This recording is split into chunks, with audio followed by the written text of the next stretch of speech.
for a video now! No! Alright, that'll do. It's been a while since I've done this, but welcome back to First Episode Impressions, where I watch the first few episodes of an anime and feel the need to talk about it, as I'm trying to watch the rest of the 2024 anime and survive the school holidays at my job. Save me.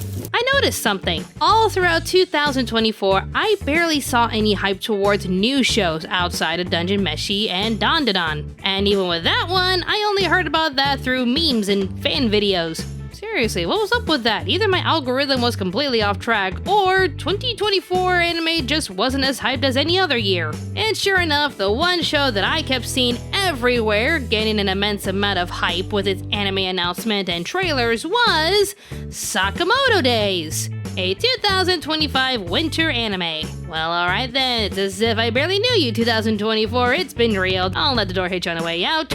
Anyways, yeah, but even throughout 2024, this show was getting a lot of attention somehow, so let's just see what it's all about. The story is about Taro Sakamoto, the most infamous assassin that strikes fear into the hearts of every gangster and admiration from every assassin throughout Japan. That is, until he falls in love with a lovely cashier lady, retires from being an assassin, marries his true love, has a beautiful baby girl, and gets fat. And no, I am not fat shaming, I would never, but him being fat is a major element in this show. See, the sound effects artist put in a lot of effort into that jiggly motion. Okay, anyway, so basically we have an extremely dangerous man retiring from his violent past in order to be with his wife and child. Doesn't this sound a little too familiar? Like, very, very familiar. I mean, Tatsu didn't have a kid, but yeah, it's pretty similar, don't you think? Okay, even I raised an eyebrow when I saw the trailer, like, seriously, this is just another version of The Way of the House Husband, which is the story of a former Yakuza member choosing to become a house husband to take care of his wife. The main point of it being hilarious, seeing a violent Yakuza thug taking on a role best suited for wives and mothers, right? You get the joke, right? Did you get it? So why is everyone so hyped up about a show that just seems to be a copy of something we've already seen? We've already seen a violent individual stepping down to live a normal life. We've seen violent individuals having to put themselves in constant danger while also raising a family. Need I remind you of what I said about Spy Family? Honestly, the setup for Spy X Family made me remember all those corny movies about some impressive hotshot, or an elusive spy, or just someone with a really big career having to raise a family out of nowhere, only to choose to stay with said family and give up their careers. So yeah, what makes Sakamoto Days worth the hype and excitement? I mean, I do believe if you're going to create a very similar plot to other things, you can get away with it as long as there's enough changes to make it work. Isn't that right, Disney? Oh wait, seriously, who the hell asked for all of these remakes? Who even's gonna see Snow White anyways? But after watching the first 3 episodes of Sakamoto Days, is there enough to warrant this amount of attention as a new and interesting anime? Well, yeah, I kinda believe it does. Although the plot is very similar to House Husband, there are enough changes to allow Sakamoto Days to have their own identity. House Husband had one joke, and they wrote on that joke like it's all it had. It was cute, don't get me wrong, but you're just there for one joke, and that's it. I'm looking for some white powder, you know, the good stuff. We don't sell that. Oh, I'm so sorry. I think he's actually looking for flour. Did you get it? Sounds so good. Oh, no. Sakamoto Days treats the setup like a good action comedy with a bit of drama and romance. Sakamoto retires without fully grasping the potential consequences. Gang members and assassins see his retirement as betrayal, since you really cannot leave the syndicate. I mean, you can, just not alive. So now there's a bunch of dangerous individuals set out to kill him. Even his former partner was ordered to kill him despite being his top admirer. There's also the fact that his wife made him swear to never, ever, ever kill another person no matter the circumstances, or else it'll lead to divorce.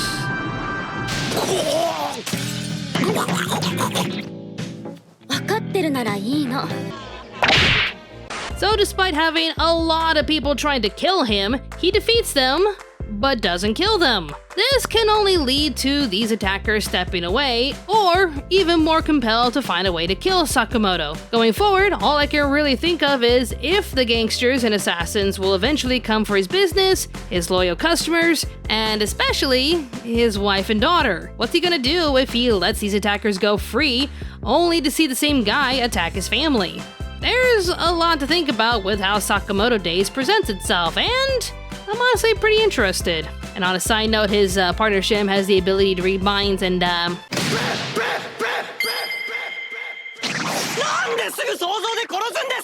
yeah, seeing Sakamoto use that to constantly keep him in line, it's just comedy gold.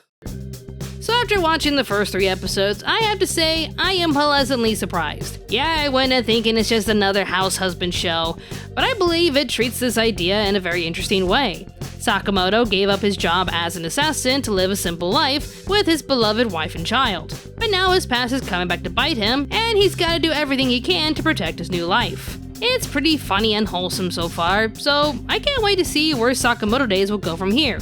So yeah, I'd honestly recommend this wholesome, action-packed show, Sakamoto Days. Also, it just now occurred to me we have 2 shows about extraordinary individuals defying all sorts of odds and expectations, and they're both named Sakamoto. Either Japan really thinks this is the coolest name in all of Japanese history, or they're related. Headcanon, these 2 are brothers. Jesus Christ, that's Jason Bourne. Joe Stenson had a shop in Milwaukee. Oh my God. He sold cheese, he sold bread, and he sold the dead. Fuck! Can't touch me. You can't touch me. I'm not only a hitman, I'm a magician as well.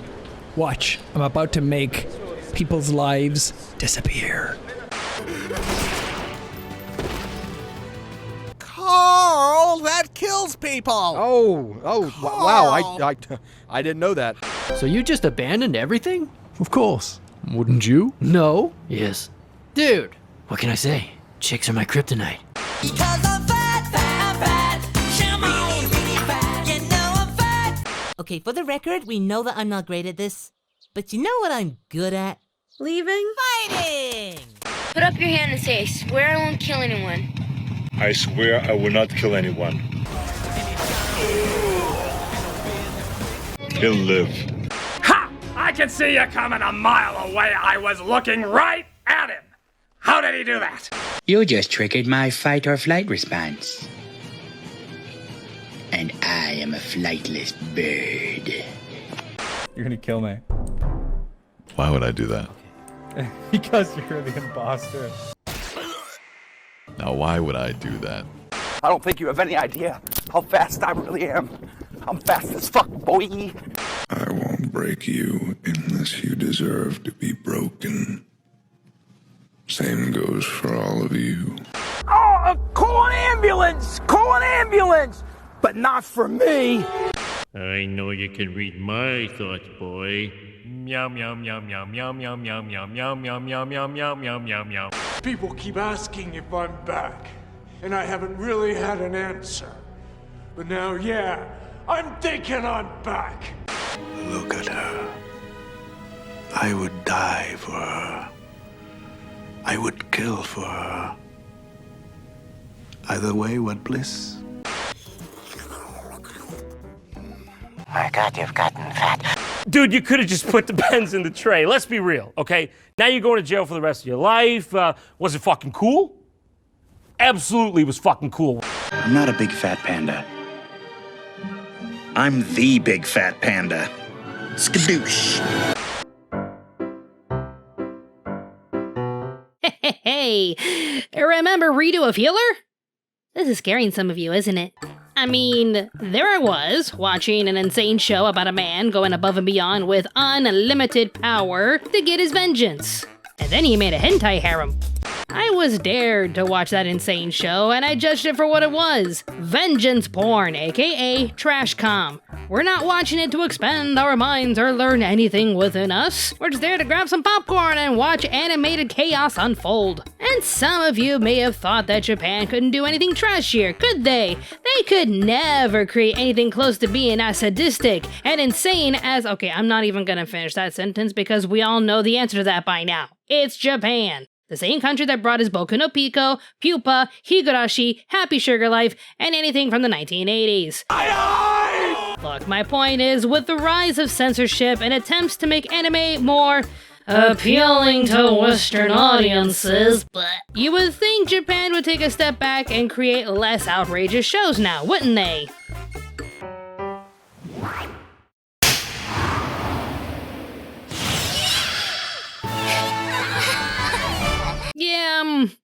Yeah, they're just gonna tell you right to your face, hold my beer! Sake! You get it. It's been a while, so welcome back to another episode of What Am I Watching? Throughout the 2024 lineup, I got a few requests to take a look at a very strange anime called Gushing Over Magical Girls. I assumed it'd be a comedy about a girl who's obsessed with magical girls, but yeah, I should really warn someone already. So what's the show you wanted me to see? A few moments later. Oh my god, I only showed him the first half of episode 1. Maho Shoujo ni Akogarete, aka Gushing Over Magical Girls, aka I Admire Magical Girls, and ... The ... is extra foreboding. Anyways, this series started off as a manga series written and illustrated by Akihiro Ononaka. It was serialized on Takeshobo's Storia Dash website back in March 2019. This random idea somehow got its own anime produced for the winter 2024 lineup by Studio Asahi Production, the same studio that brought you Teenage Insanity, Build-A-Bear God Tier Workshop, and Under the Sea. Man. Look, I'm reviewing Gushing Over Magical Girls. That joke is tamed compared to what I have to review here. Fun fact, Asahi Productions also helped Toei Animation with producing Pretty Cure. They went from this to this. Help me. As for the plot,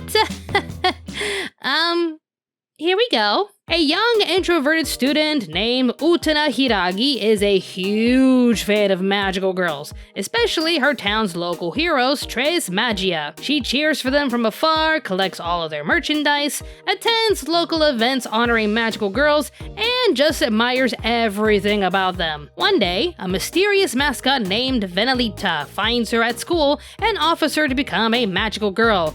Utena doesn't really have time to properly react, but she embraces the chance of becoming a real magical girl. I mean, QB still holds the title of If Apple's Terms and Conditions Was a Living Thing, but this guy comes close. Turns out, Venalita tricked Utena into becoming a general for his villainous organization called Enormita, vowing to defeat the magical girls and take over the world. This doesn't bode well to Utena, but she's forced to serve thanks to good old-fashioned blackmail. You son of a bitch! And though she felt extremely hurt and awkward as she's forced to fight against her own heroes, Utena discovers something about herself.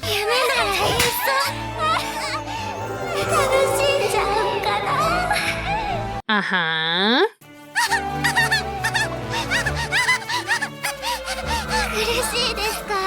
Uh-huh.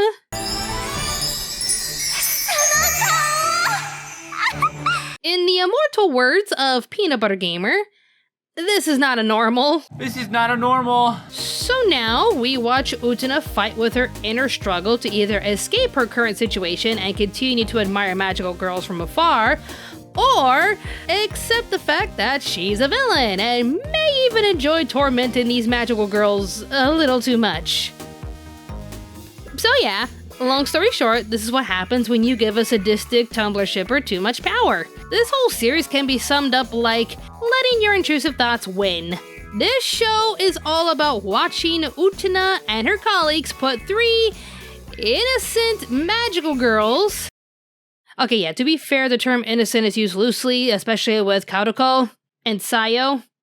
Yeah, Haruka's the only innocent one for now, but regardless, it's all about putting these cute and wholesomely innocent-looking magical girls in very uncomfortable situations. Transforming a plant into a vine monster as it uses said vines like a typical hentai tentacle monster? Yep. Using mannequins to grab hold of the girls and tickle torture them? Yep. Literally pushing one of the girls to her breaking point while playing a sadistic game of seesaw with chains and a ball gag. Add that to the infinite list of things I thought I would never say in a review, but yep. Gushing over magical girls is pure trash, relishing in putting innocent-looking characters into extremely awkward situations, while also pushing the boundaries of separating ecchi and hentai categories. If fetishy torture was the main gimmick of the show, there really shouldn't be a reason for me to review a show like this.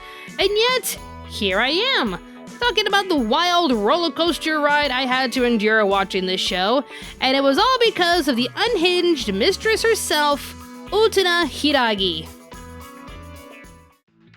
So first off, let's just quickly compare the other girls and their powers before we address Utena. Tres Magia are your average magical girls with typical powers like healing, water and ice abilities, and a big meaty clouge, apparently. I wasn't kidding when I said the term innocent is loose with this one. Utena's sidekicks, Leopard and Nero Alice, are pretty straightforward at first. Leopard is putting on her skimpy version of Tanya as she blows up all of her enemies with whatever arsenal she's got hidden, somewhere. Did somebody say boom? Nero Alice. Oh boy, okay, this one. Nero Alice has the ability to put her targets into a dollhouse and force them to roleplay whatever scenario she can imagine. Sa, amai kuchizuke o. サルバ助けて! マゼンタがおかしいの! Mama. Well now, that's just embarrassing.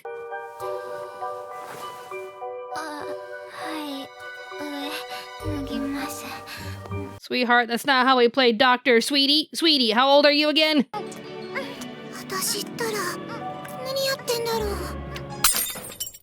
Okay. In this episode, she hypnotizes Haruka into believing she's a baby, with Nero Alice being her mommy. This episode also involves diaper changing, and I don't know who the more sadistic character in the show is anymore. She's supposed to be a kid. Help me! It's a living! Loco Musica uses sound waves to attack her enemies. Libra Bloom uses the shadows to control her targets. Sister Gigant... oh, mama. Ladies and gentlemen, a giant woman. Giant woman! And the leader of the Lord Squad, Lord Anorm, uses black goop to create whatever creature she wants, which basically gives her a never-ending army. Most of them act as per usual to their character traits. Keeping an eye on this one over here, but ultimately, this show is all about the sadistic witch herself, Utena. Now, Utena could have never imagined herself to be such a wicked and sadistic villainess. I mean, she was the shy and introverted student who just admired magical girls from afar. She could have never thought of doing anything cruel or harmful to her heroes, but the more she watches them suffer under her power, the more unhinged she becomes. Throughout the series, she struggles with her moral compass since she wants to be a good supporter to her heroes. But somewhere deep down inside of her, she discovers just how much she loves torturing Tres Magia. She knows it's wrong. She knows that she shouldn't be doing any of this at all.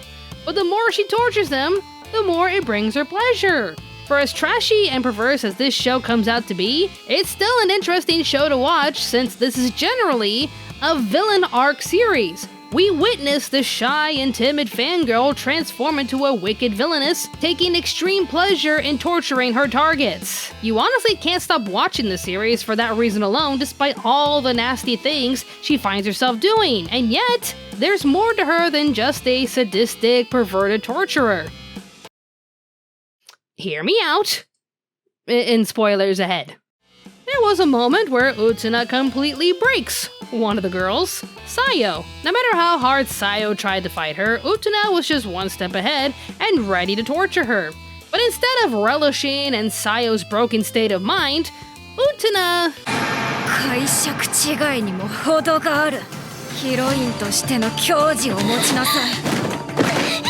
Oh, okay. Ouch. So, she takes pleasure in pushing the girls to their limit, but grows disgusted if they give in to temptation. She is downright disgusted and disappointed in Sayo until she returns to her new form and is ready to fight Utena again. That honestly just shows how extremely dedicated she is to admiring these magical girls and seeing them win triumphantly no matter what situation they're in.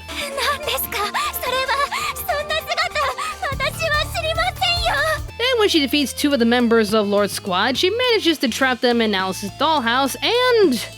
yeah, I'm just gonna let this clip explain everything. You may kiss the bride. I do not stand corrected when I said earlier, this is what happens when you give a sadistic Tumblr shipper too much power. Here is your proof. Just saying. When facing the head of the Lord squad, she finds herself captured and weakened by Lord Norm. But she's also very bored as she's not interested in Lord Norm's approach. I'm not even kidding. In order to overcome this incredibly powerful enemy, she has to play a very sadistic mind game by treating and imagining Lord Norm as a weak little girl, thus giving her the confidence to rise up and torture her next target. Oh my god, I have never seen anything like this. Like, wow, that's how you beat the final boss? Damn, girl. That is some good mind games right there. No, I don't know what I expected. As for Trismagia's responses to these torturous games, they're a mixed bag to say the least. At first, they just, hello? Maybe the show makes too much sense with these two gremlins sharing the same universe. Your life has been spared. Anyways, they seem very embarrassed but headstrong at first. Haruka's the most optimistic one, with her brushing aside any incident in order for her to fight for justice. Even though she literally allowed the baby role-playing game to continue because she didn't want to hurt Nero Alice's feelings. Haruka needs to work on her people-pleasing issues, I'm just saying. Karuko was the more aggressive type, pushing back these attacks with her very violent demeanor. Like I said, big meaty Klaus. Oh, you think you can just toy with me like that? That's cute. Sayo! Oh dear.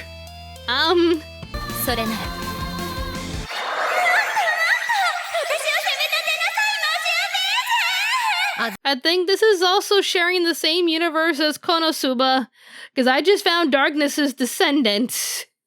There's no saving her. So yeah, their reactions are all over the place, and Utena's just loving every second of it. Overall, gushing over magical girls, it's just pure insanity. If you don't like crude themes or ecchi shows, then this is definitely not your cup of tea. It's sadistic, awkward, shocking, and borderline traumatizing. The baby episode damaged me, but I kept watching this just to see Utena's arc. There are a few sadistic villains out there in the world of anime, but I haven't really seen one where they're the main character of their own show, and we watch them transform into their villainous fate. I know I'm repeating myself, but what else can I say? This series is sadistic, unhinged, and just insane, but in a way that I felt compelled to keep watching. I wanted to know how far they go with this idea, and yeah, it really went there.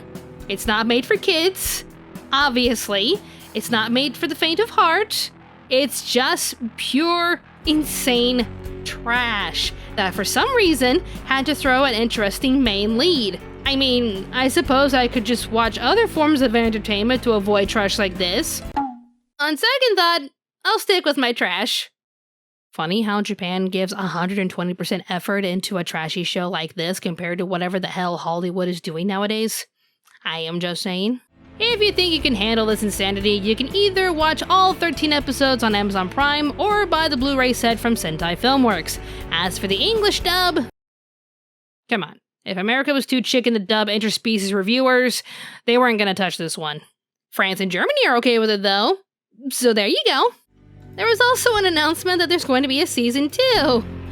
Oh, I can only imagine how much more unhinged it's going to be. But in the meantime, if your curiosity is piqued and you want to see an insane show about a sadistic magical girl villainess, then you should prepare yourselves and check out Gushing Over Magical Girls.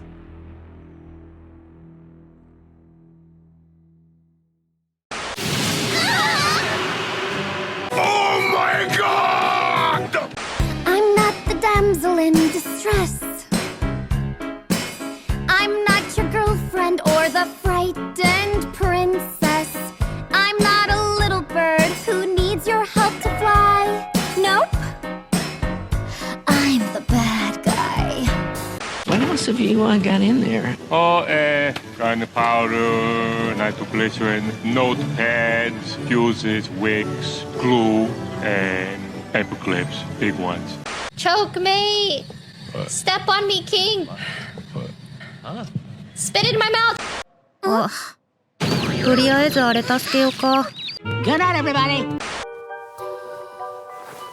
FBI, open up!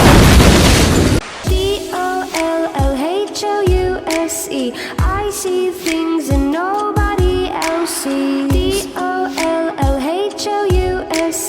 I see things and nobody else sees. Kaboom? Yes, Rico. Kaboom. Holy fuck, is this wrong? But holy hell, is it erotic? That's gonna leave a mark. We're anime girls on the internet, what are you doing? Smash. Smash. Smash. But why? What's going on down here? Oh, we're playing house. Roman Polanski's house. All I wanna do is help you turn into a giant woman, a giant woman. All I wanna do is see you turn into a giant woman. Oh, you're one of those. Oh, can you please stop enjoying this so much? Fuck. I don't like where this is going. Why do I get the feeling I'm in a fanfiction that's gone horribly wrong? Dad, what is sadism? Ask your mother. Slime beneath me, slime up above. Ooh, you love my toxic love. Team Rocket's blasting off again. Dear Diary, jackpot. Oh, good. I was hoping for tentacles. I was shocked and in awe at what was in front of me.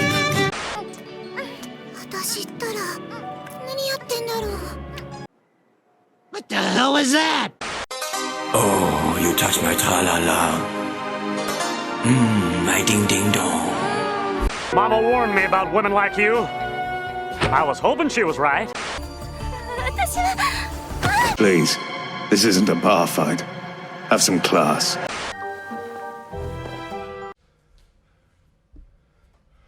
It's time to stop!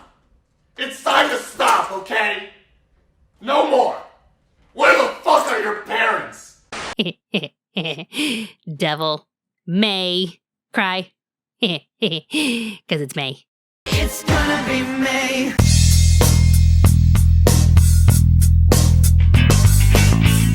Devil May Cry, one of the most popular Japanese video games to come out of Capcom. I mean, next to their more popular siblings like Monster Hunter and Resident Evil.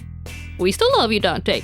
The story of a half-demon devil hunter with a snarky persona led to several game titles, a few drama CDs, its own manga series, and a 12-episodic anime series produced by Studio Madhouse. And to the one person claiming that I can't review this because it's not a real anime, you're talking to someone who reviewed Netflix's Death Note and Cowboy Bebop. If it's an adaptation of a popular Japanese IP, then it's free for me to review.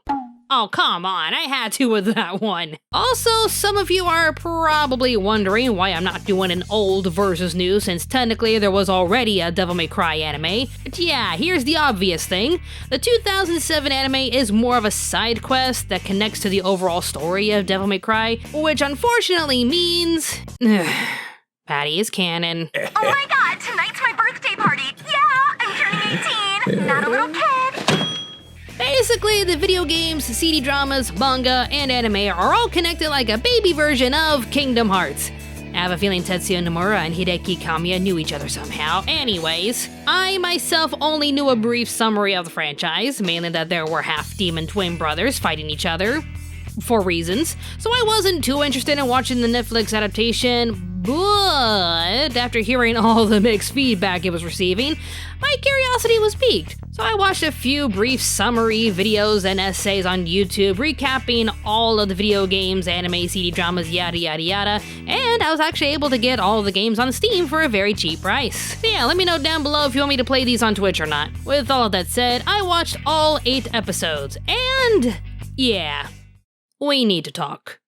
Netflix's adaptation of Devil May Cry is a reimagining series focusing on how Dante learns of his father and how he awakens his devil trigger ability. He basically runs a demon hunting service without even questioning why he's been given superhuman strength and just rolls through life fighting demons and delivering quirky one-liners. Man, Skelter did not hold up since the 80s. Meanwhile, an evil figure looking like a white rabbit tricks a group of bandits into breaking into a holy sanctum housing one of the deadliest weapons in all of hell, the Forced Blade. The US government, wonder why they're here, is notified of this event and sets out a special team to track down the white rabbit. Their investigation leads them to Dante and the amulet he refuses to give up. So naturally, they send a bunch of hired gunmen to take the amulet away. This is when he meets Mary, aka Lady. Yep, that's Lady. And of course, she easily takes Dante into custody and takes away the amulet. Who caught who now, motherfucker? Strong, independent woman.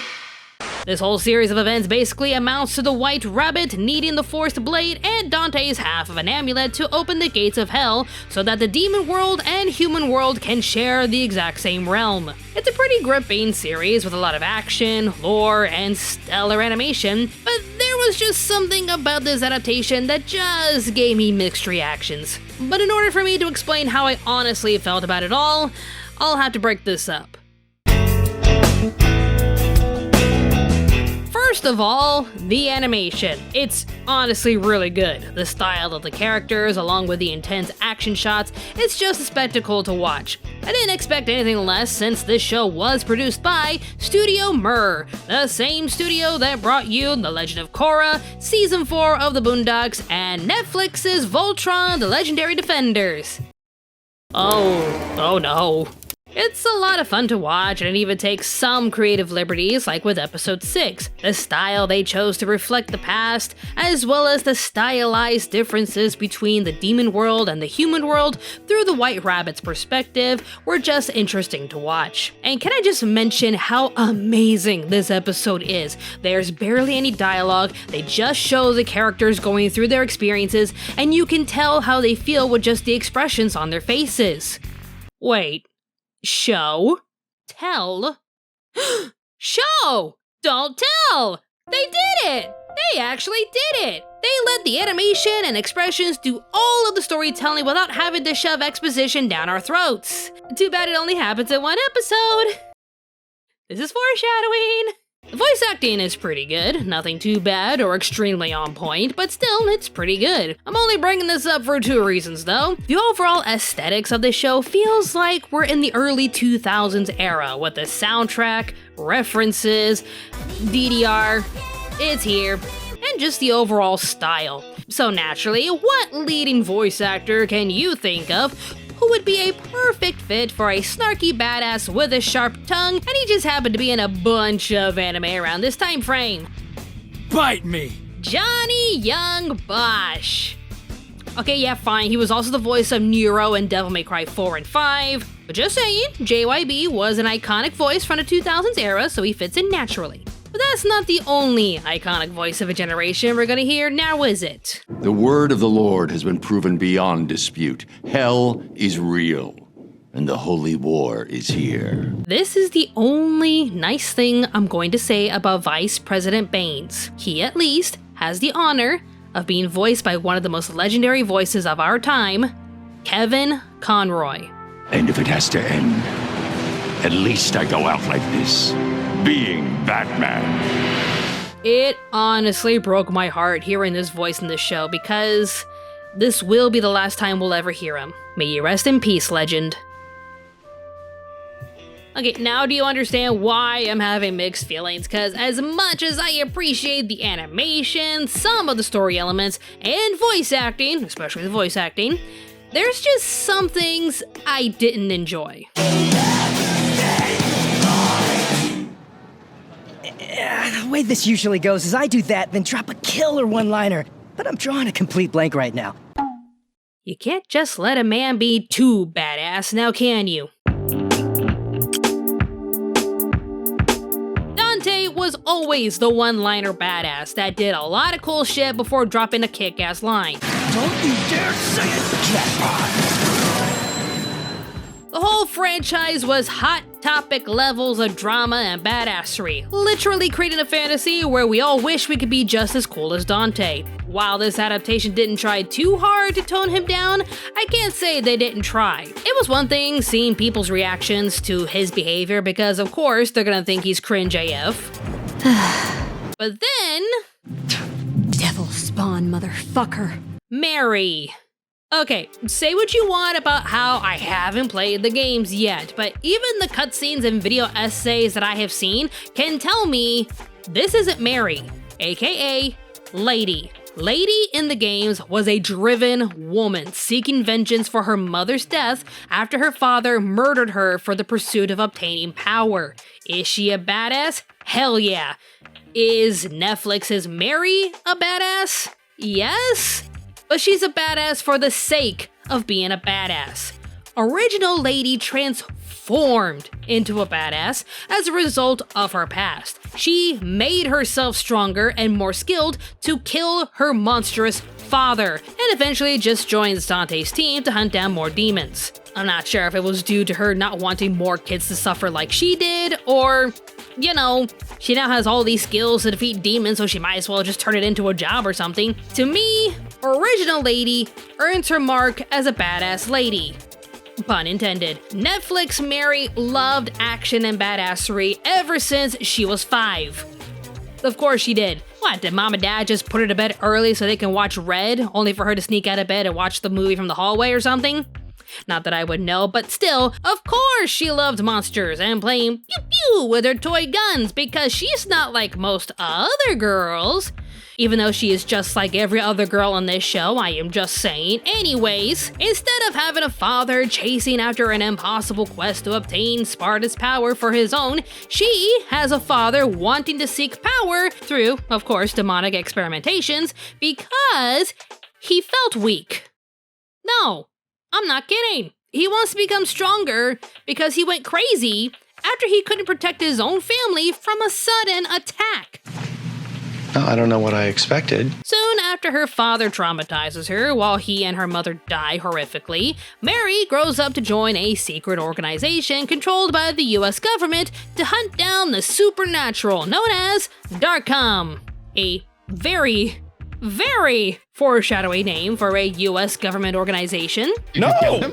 No! Maybe. And from here on out, she runs a team acting like one of the toughest bitches on the planet who can totally take Dante down whenever she wants to with ease. Hey, that was actually kind of close. Closer than you think. Strong, independent woman. I will say though that there is some character growth for our lady here. Losing her entire team in an instant was brutal. Like, each of her beloved teammates died horrific and painful deaths, leaving her with immense survivor's guilt, which is ultimately used against her when a strong demon makes Mary hallucinate a confrontation between her and their corpses. Oh, she's been traumatized. Goddamn. You did this. You killed us. No amount of therapy will ever make this moment okay. It also doesn't help her mental fortitude when she's expected to carry out orders given to her by the vice president, only to have a change of heart when she meets other demons. Yeah, I'm gonna touch on this point later. Are we the baddies? For this kind of story, she's a fine enough character, but it's a type of character we've seen done to death in modern media, and as if I haven't made myself clear, she is honestly not lady. Oh, did I forget to mention the dialogue? The worst truth is that not only are demons real, they're really fucking hard to kill. Devil spawn, motherfucker. Who caught who now, motherfucker? You just happen to be walking around with half the key to fucking hell on your neck? We have to be ready for any kind of fucked up demon bullshit. Okay, hold on here. I just need to check something real quick. Keep rolling. Keep rolling. You know, I'm shocked. I'm surprised to see this wasn't written by Vivzy Pop. Are you fucking serious? Another tire trend I'm seeing everywhere is mixing vulgar language into every other sentence. Having a potty mouth may have felt badass as a kid, but it's becoming cringe when it becomes your character's entire persona. The writers really think throwing F-bombs here, there, and everywhere makes them edgy, but I honestly think it's just lazy writing. It'd be more of a badass to have someone with a sharp tongue and wit throw everything back at their opponent's faces, rather than drop another F-bomb. Very creative of them. I fart in your general direction. Your mother was a hamster, and your father smelt of elderberries. Hey, fuck you. I want the bitch who took my identikit. What, they never gave you your kit? No, asshole. I'm not high, dickwads. I'm telling the truth. Welcome to the axe, motherfuckers!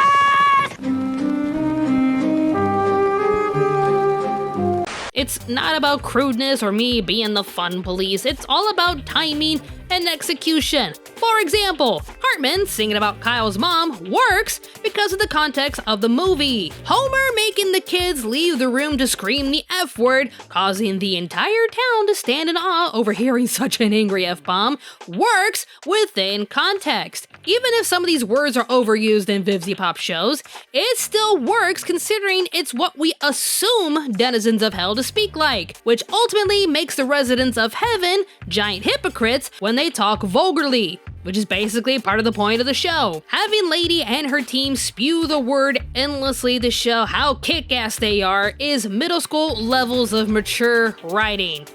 Speaking of which... You choked.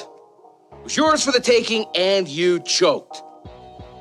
You were ready, and you choked. As much fun as I've had here and there and was honestly intrigued with the overall story, the writing in this adaptation really made me question everything. Remember what I said about episode 6 and its beautiful storytelling with hardly any dialogue?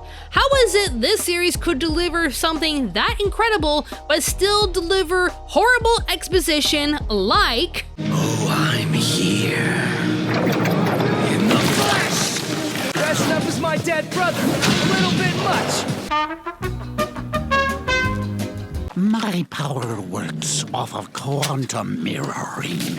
I can only take on a new body if I'm copying a form made of living tissue, which means I need to keep you alive. Oh, so Virgil's alive. Okay, like anyone who's played the games or seen the story summaries like I have, know that Virgil is alive and well. But for anyone who hasn't seen anything related to the Devil May Cry franchise can figure out before the big reveal that Virgil is in fact alive. Why did we need that demon to explain how he could copy anyone who's alive? Like, why? What was the point in that? Why did we need to know that minute detail? Envy from FMA and Mystique from X-Men can transform into whoever they want because that's their power.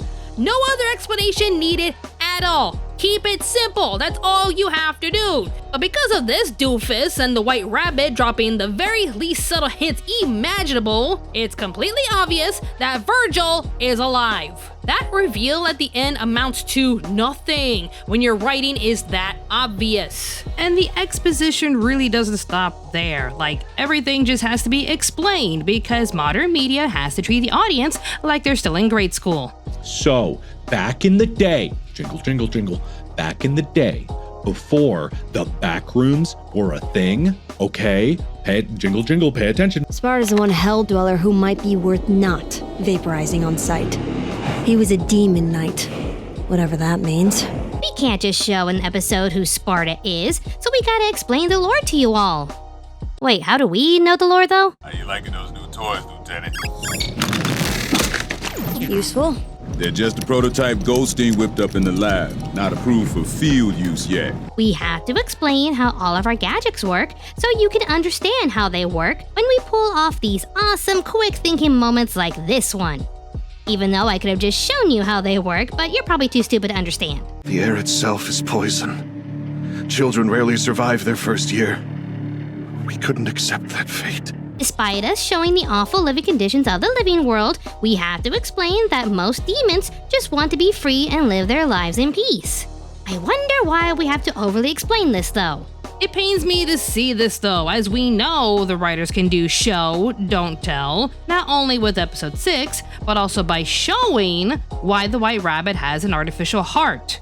So why do we need to keep going back and forth with the writing? Can you do show, don't tell, or can't you? Why, just why, does all this exposition have to happen throughout the show? Why?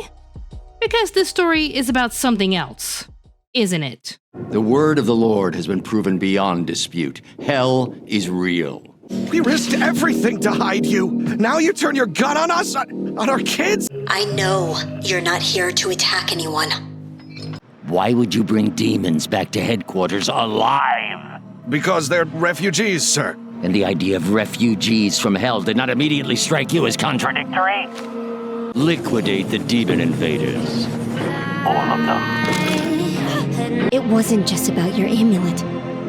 It was about eviscerating Darkcom. While she and the rest of her Darkcom barbarians ensure Paradise stays sealed off for their own kind. Yes, with the wall gone, the monsters of Makai will come through along with the oppressed. But in its wake, the worlds will reach a new, rebalanced equilibrium. God has never asked us to sit idly by and await his kingdom on earth, but to build it ourselves. Okay, I'm just gonna step in right here to cover the ending because, yeah, the ending plays Green Day. Copyright bots are not forgiving, so we're just gonna explain this. Vice President Baines believes he is on a mission from God to destroy all demons, manipulating the masses to believe America has been blessed by God to smite the demons for good. It wasn't enough for him to take the device and send every single type of military weapon and army he could to blow the living daylights out of the demon world. No, that wasn't enough. He also allows his billionaire tycoon associate to set up some sort of a mining facility while locking up the remaining demons in prison.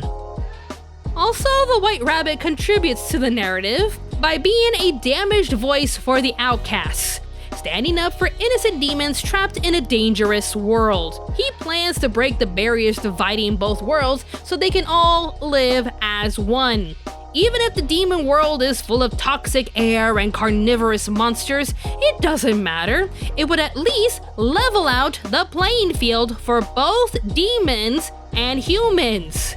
So basically, when you take a step back, this is an unmistakable commentary using the Devil May Cry universe as a social analogy depicting the US government's treatment on modern-day immigration.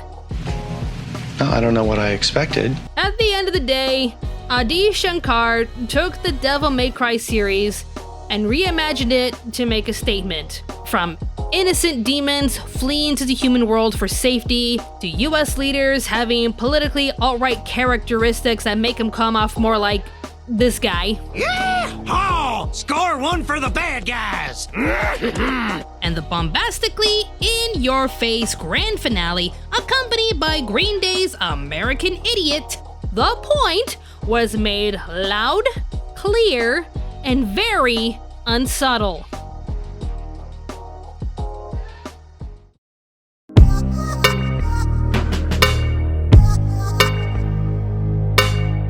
Look, YouTube isn't my only job. I still need a regular job outside of YouTube to help me pay for my bills and keep a roof over my head. Not complaining, I am just saying, I work long hours, outdoors, and facing all sorts of weather conditions, including the unforgiving Australian summers. Yeah, reminder, I'm an American that married an Aussie and I moved over here. Just a reminder, that's why I'm here. Still an American. As an adult, I do what I can to keep up with current events and listen to all sorts of opinions in order to form one myself. But there are times where I just want to come home and relax, play some video games, watch anime, and spend time with friends and family. If I want to watch a politically driven story, I will choose to watch one. And while I can acknowledge some forms of entertainment having political undertones to carry the story, these stories can be done extremely well and make you think differently if it's done with subtlety. Man being the villain in Bambi was done beautifully well, giving us a shocking scene with Bambi's mother, only to transition to springtime, sadly showing us that life moves on with or without you, which isn't always fair. That's just life. But when you compare that beautiful story to something like, Avatar,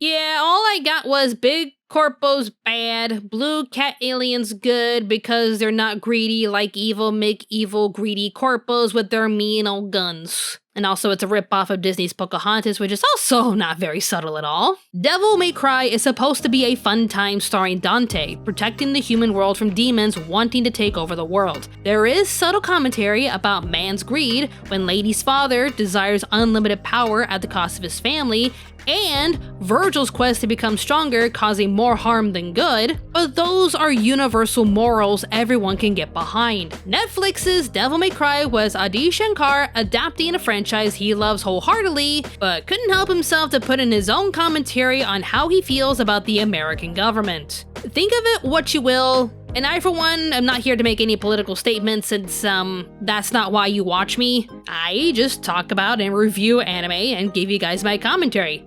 That's it, that's all I'm here for. I'm not here to be political. I'm only bringing it up here since the story makes this element the main focus of the entire show, and it felt misleading. This isn't a show about a badass half-demon shooting up monsters and spouting one-liners. This show has a sprinkle of that, but it's all about the White Rabbit versus the US government. Overall, I tried.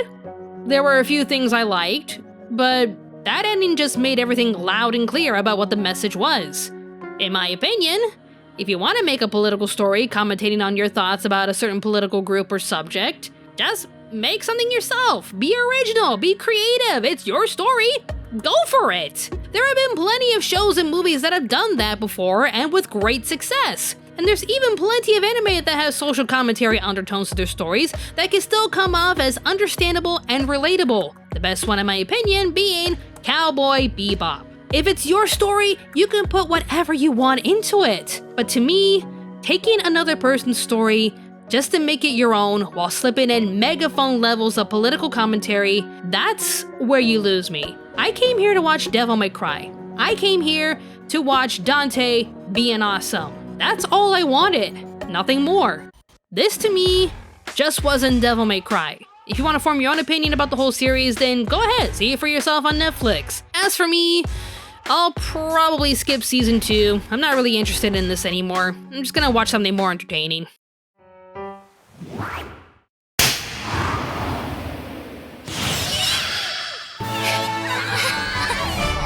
I do not stand corrected. Operation Inferno has started.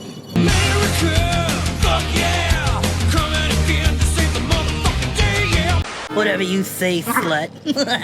Ouch! Ooh, such an insult. Let me know when you come up with something creative to call me, you sack of poorly packaged horse shit. You see, I am simply one hell of a white rabbit. Well, that's a problem. But not my fault. I did everything I could, and you did too. Also, why are you still here? It's morphin' time! Mastodon, Lions, Thunderzord power! I'm corpse, you're corpse. We're all corpse. Don't you get it? Whoa. You sound nervous. Is it the accent? Why so British? Say, fellas, did somebody mention the door to darkness? Oh, Satsuki, let's sing! Jesus loves me. Come on, you know the words! If I start screaming, die, you spawn of Satan, just roll with it, okay?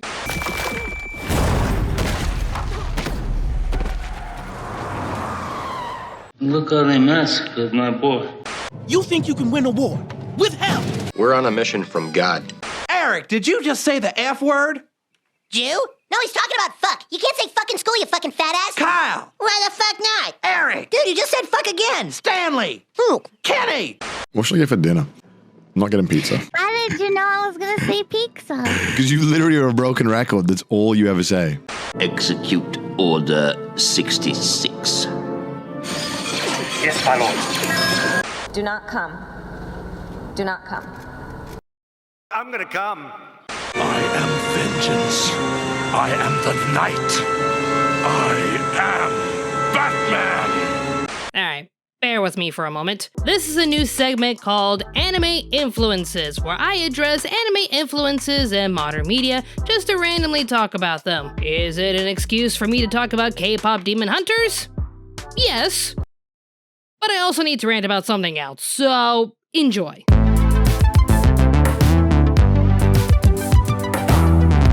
The latest film from Sony Animation is grabbing everyone's attention. Why they released it on Netflix and not in theaters is killing me, but I pay to see it again if they ever had a special release. Oh yeah, if you can't tell with my tweets and with what I just said, I frickin' love this film. It's a film made with so much passion and love towards K-pop and K-dramas that it deserves all the praises it's been receiving. And you know what? You don't even have to like K-pop or K-dramas to enjoy this film. To summarize this movie, demons once plagued the land of Korea, stealing souls from innocent humans in order to feed their king.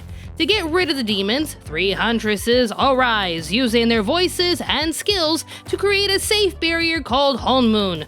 With the Honmoon, the demons are sealed away from the human world, but in order to maintain the Honmoon, 3 huntresses are chosen every new generation to sing and fight. Fighting demons is one thing, but it's their voices that give them strength to unite the people as one and fill their hearts with hope. This generation's hunters are called Huntrix, starring Rumi, Mira, and Zoe. Their songs have touched the people of Korea so much that they've become extremely close to sealing the Honmoon completely once and for all. Meanwhile, in order to prevent the Honmoon from being sealed for good, 5 demons disguise themselves as a new boy band called Saja Boys. Their aim is to steal away Huntrix's fans, thus weakening their influence and the Honmoon. The girls see them for who they are and try everything they can to stop them from stealing their fans, but Rumi has been hiding a deep secret from the group that could ruin their efforts for good. As I'm looking everywhere throughout social media, everyone is falling in love with this film. And you know what? I honestly can't blame them. To K-pop and K-drama stans, this is the ultimate love letter celebrating what makes them amazing. The music is top-notch, the animation is spectacular, the comedy...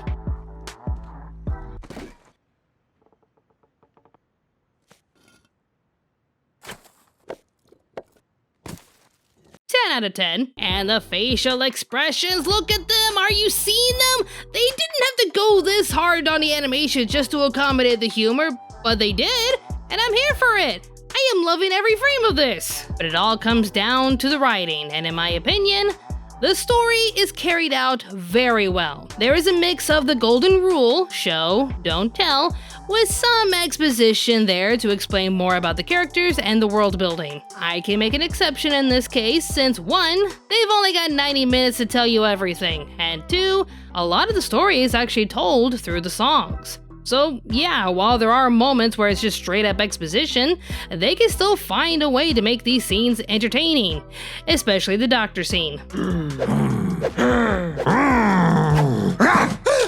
Yeah, that's right. Case in point, the characters carry the movie, and I love every single one of them. Bobby is a comedic side character who's not annoying at all. No, I'm not being sarcastic at all. He's actually a very good comedic character who's definitely not annoying.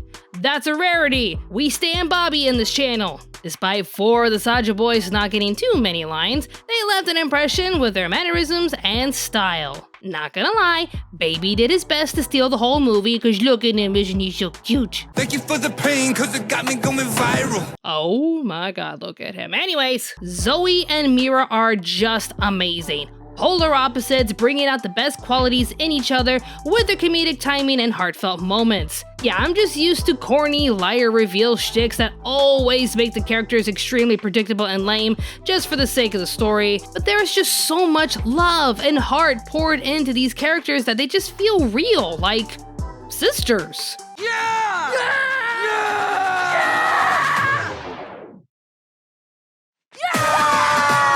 And of course, we have Rumi and Jinu.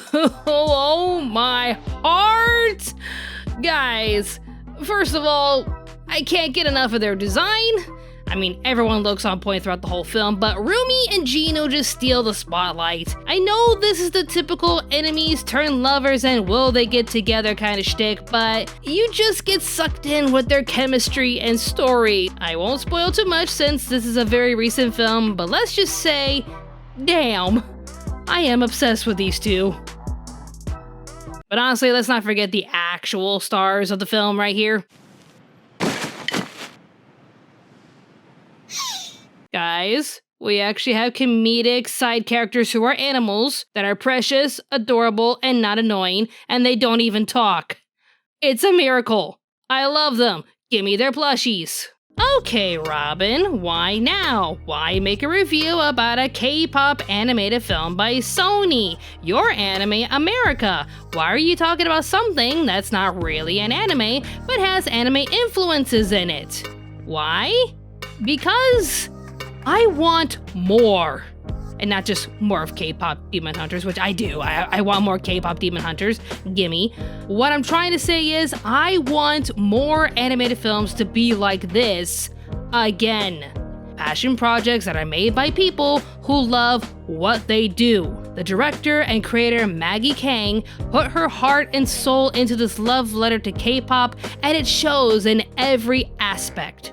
The attention to detail, the characters' facial expressions, the chemistry between the characters, the endearing backstories, and the incredible soundtrack that has instantly gone into my Spotify playlist.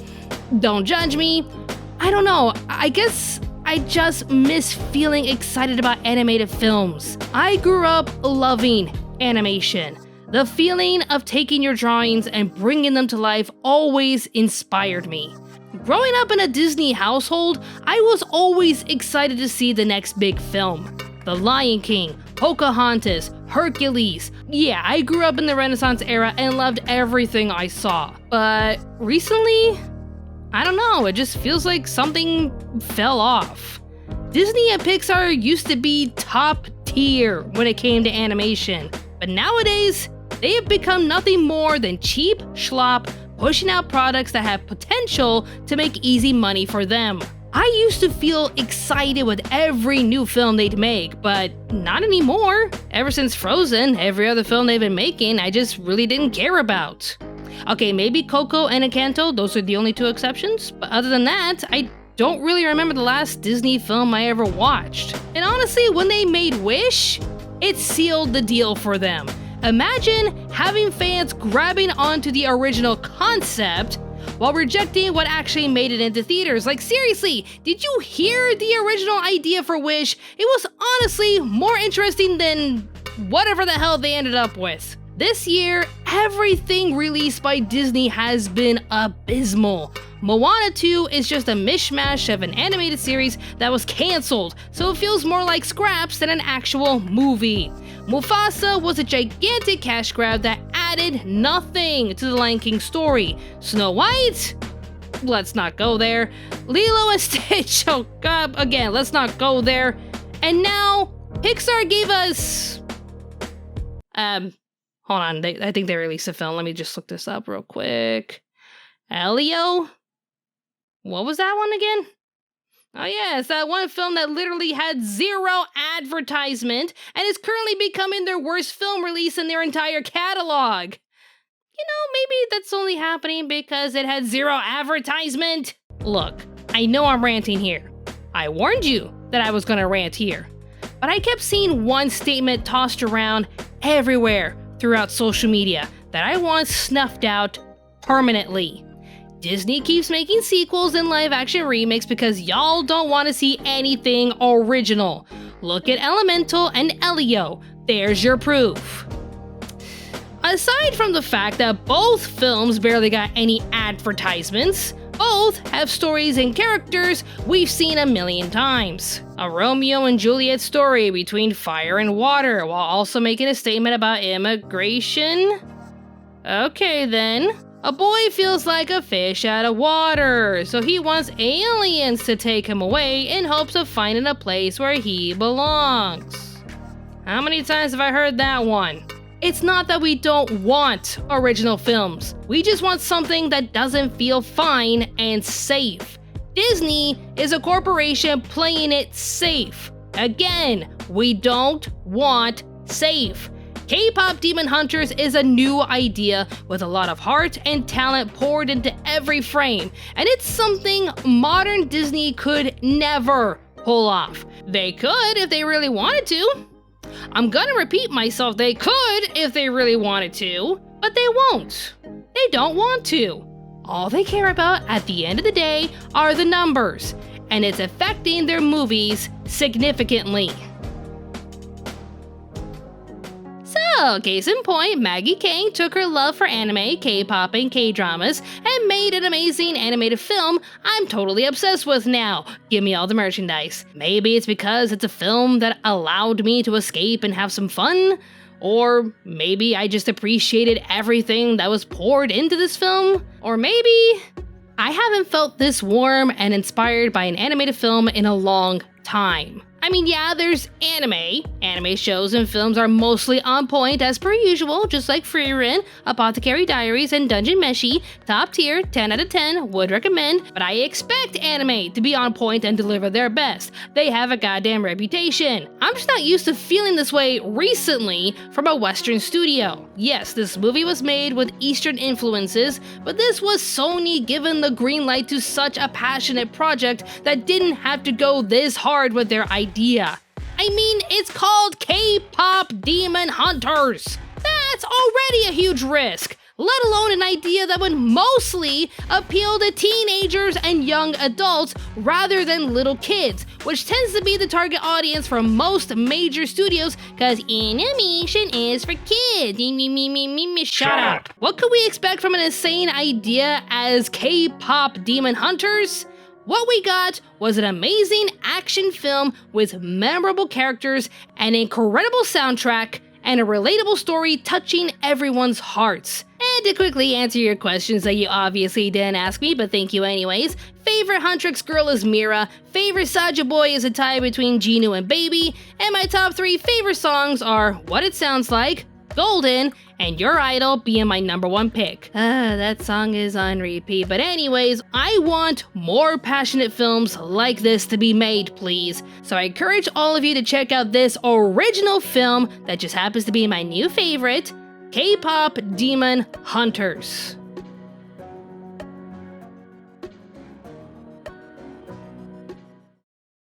Also, Sony, if you're watching, you could totally have sing-along showings in theaters if you really wanted to. Just saying, you are literally sitting on gold with this one. I'd buy a ticket, just saying.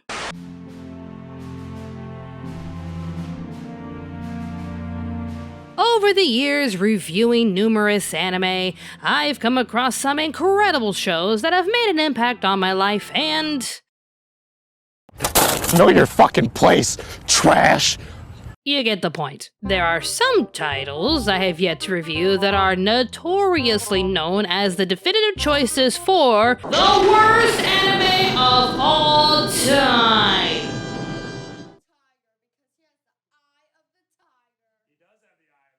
Are you sure about that? Like, no matter where you go, there are numerous articles ranking similar titles that have basically been deemed as unwatchable, unthinkable, and unbelievable. So yeah, I'm just gonna watch a few of these for this video and torture myself. Doesn't that sound fun? Great. This is mostly out of curiosity, but I know some of y'all like to watch me suffer. You're welcome. I just genuinely want to see if these 5 anime are as bad as their ratings claim to be. I did look up the top 5 worst picks as chosen by IMDb, only to realize we already reviewed 2 of these shows.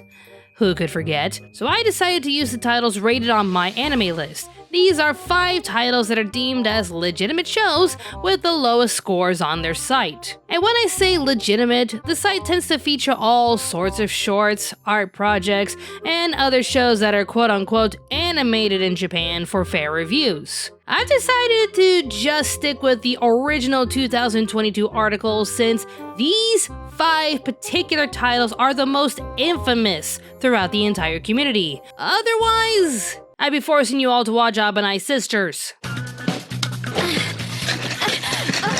need to shake it harder! I have spared you. For now. So let's just rip this band-aid off for good and dumpster dive into the worst of the worst. These 5 anime titles are somehow rated as the worst anime of all time. Let's begin.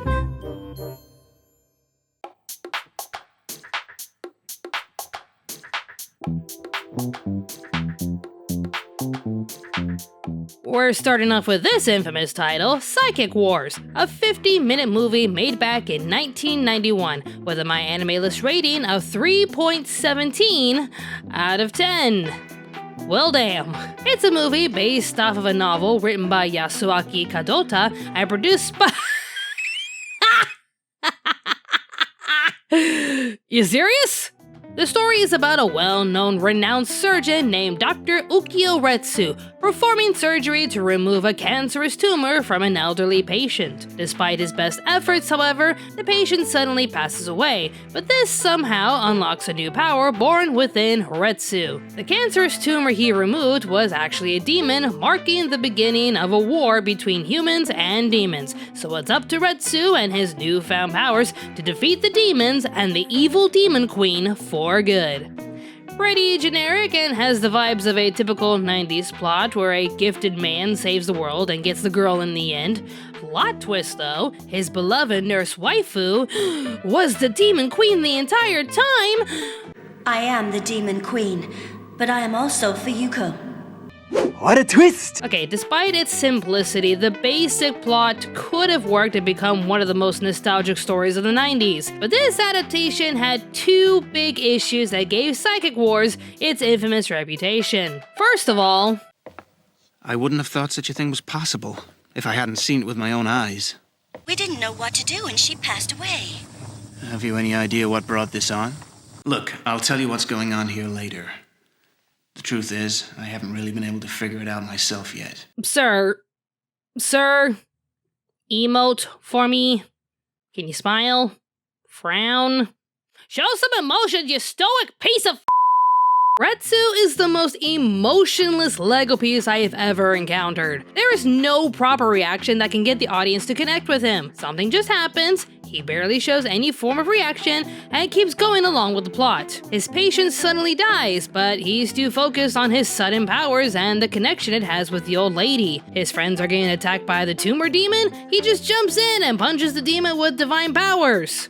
Because he totally knew he could suddenly do that now. Of course. The only time we ever see him truly react to anything was in the final scene, with his love confessing she's the demon queen. He gets a teeny bit emotional when she confesses everything, screams at her for being a liar, and sheds a couple of tears when she dies. Yes, very sad. Anyway. 90s action leads tend to be pretty stoic, but this is ridiculous. There is nothing for us to attach ourselves to his story. He treats a patient, gets powers after she dies. He goes on a quest to defeat all the demons because ghostly priest ladies tell him to do so. He kills all the demons to rescue his girlfriend, proposes to his girl only to find out that she's a demon queen, and defeats her once and for all, which puts an end to this never-ending war. The end! And that's the second major issue, the overall presentation. The story keeps at a ridiculous pace, like we're just being told what's happening at a rapid pace, rather than giving us time to get to know the characters and world building. It feels more like a list of actions rather than an immersive story. Things just happen with no real explanation or time to breathe. Retsu is operating. Next. He goes to a shrine and finds out he has powers. Next. Patient dies. Next. The tumor turns into a demon and Retsu kills it with his bare hands. Next! I get that there's only 50 minutes to tell the whole story, but this honestly should have been made into a series or a much longer film in order for the audience to get invested. Maybe it was just made to advertise the book, but they didn't really do a good job if that was the case. Overall, Psychic Wars had potential, but it was executed poorly. Does it deserve its rating though? I mean, I kind of want to say yes, mainly because it was rushed through production and it ended up being really, really boring.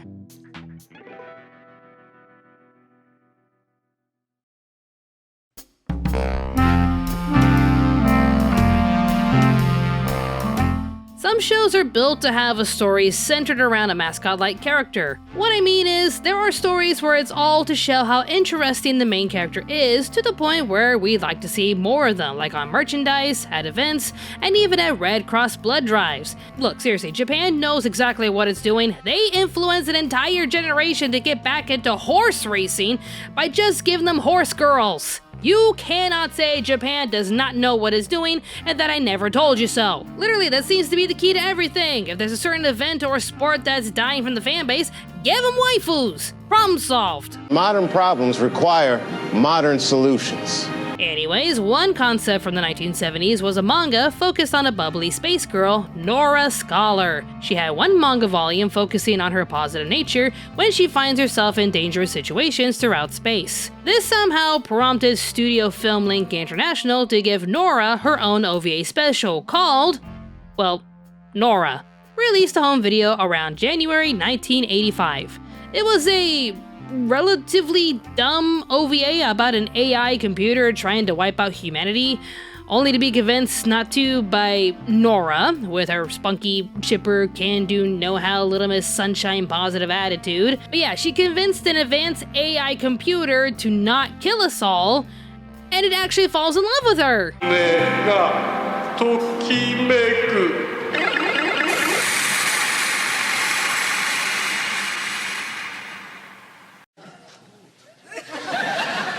Oh my.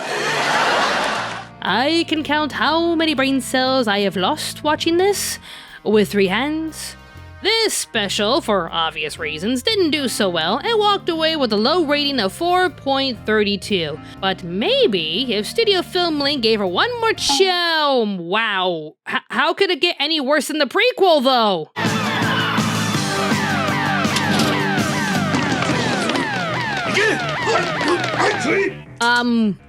No. This is not a finished product. This is an actual episode of Dora the Explorer. Hola! Can you count the frames? Let's count the frames. 1, 2, 2. 2 frames per second. Shout out to Shalane the Insane, because I stole that joke from him.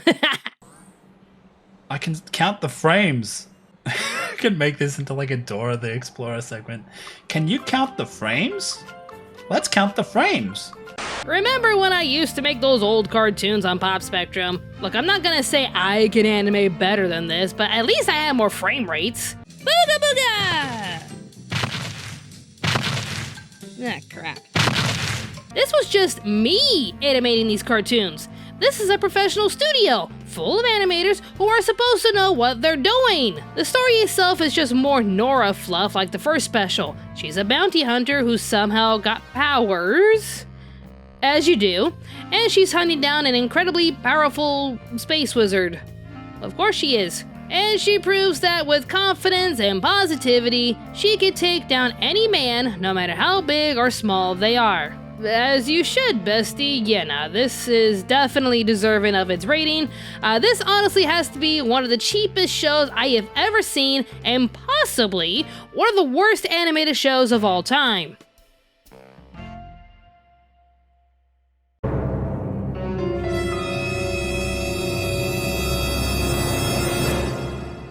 Okay, I spoke too soon.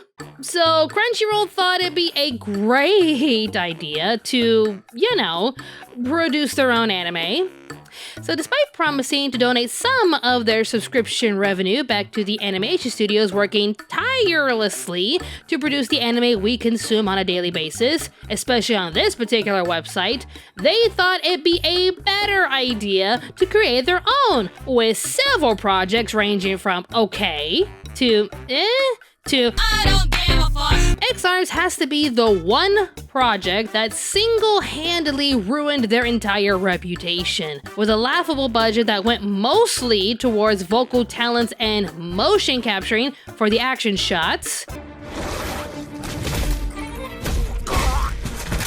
they spared no expense, as you can tell. Oh, did I mention that this was directed by a man who's never directed or been a part of any animation projects in his entire life? Yeah, he's directed action flicks like Hike Kick Girl, and he was in charge of an animation project.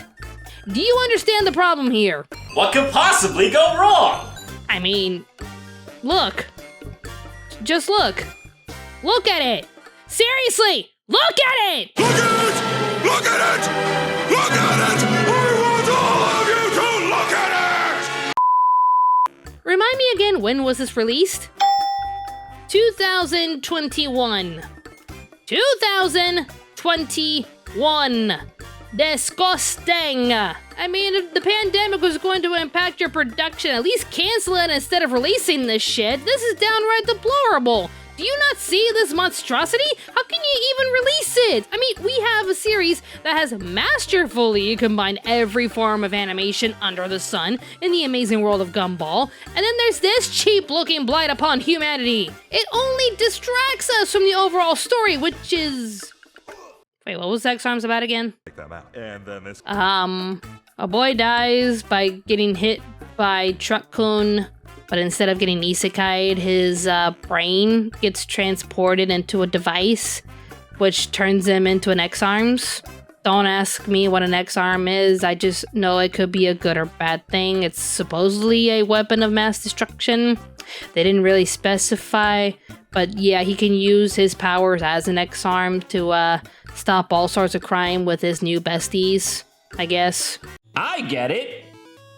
I don't get it. Hey, have you seen that one video from that YouTuber, Ish, where he puts 1,000 Minecraft players into 2 different environments to see what kind of civilization they could create? Look, I've never really played too much of Minecraft, not really my thing, but I found myself more invested in a scriptless, experimental scenario and the epic setup created by Fluxian and Saparata than whatever the hell X-Arms was. Okay, seriously, what score did this thing get again? 2.88.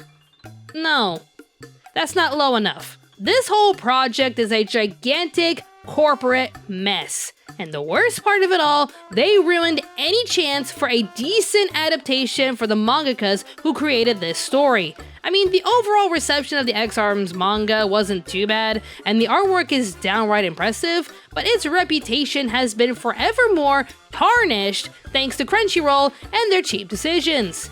It was never confirmed whether or not the creator stopped the manga because of the immense backlash from the anime, but many people honestly believe it is. Such a waste. So disappointing. How could it get any worse than this?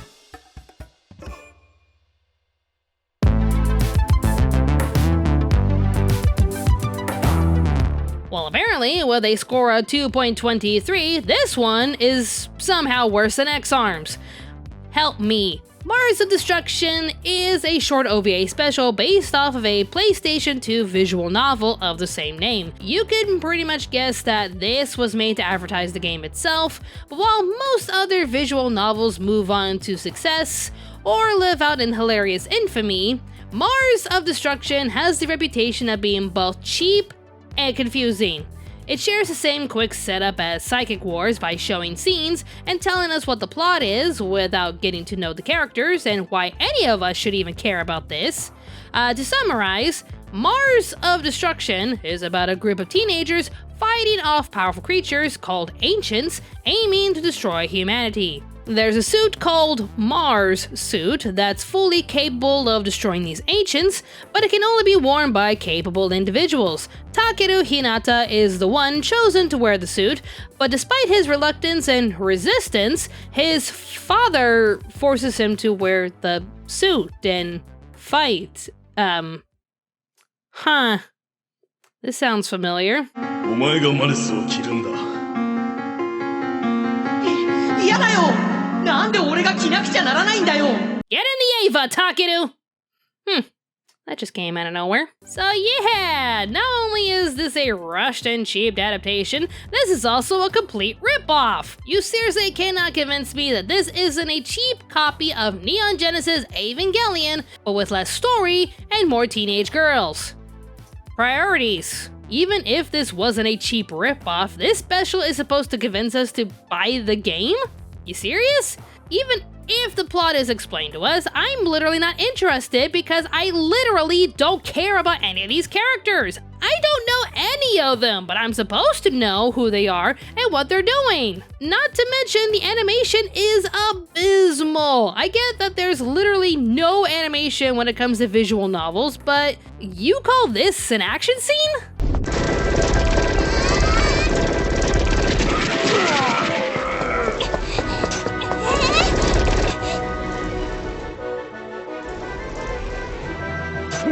Hey, I'm suddenly in the mood to watch some Looney Tunes. How about you guys?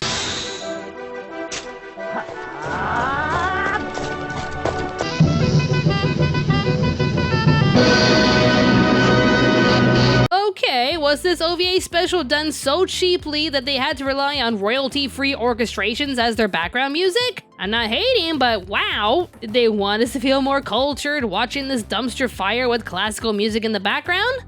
Because I don't. If it was just an OVA special with us getting to know the characters and their struggles, that'd be one thing. But this was a poorly made adaptation that came off as cheap, soulless, and lazy. And worst of all, they had the audacity to copy Evangelion.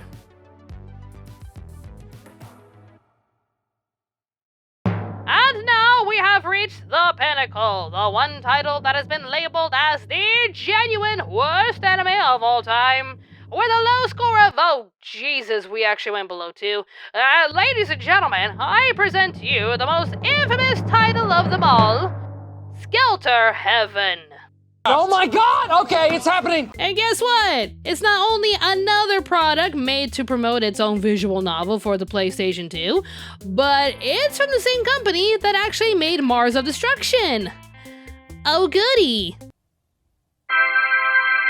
So yeah, it's basically another mecha waifu harem anime that's not necessarily ripping off Evangelion, but more so inspired by it. That doesn't help. I mean, at the very least, this show doesn't have daddy issues like Takeru and Shinji, but what it does have is,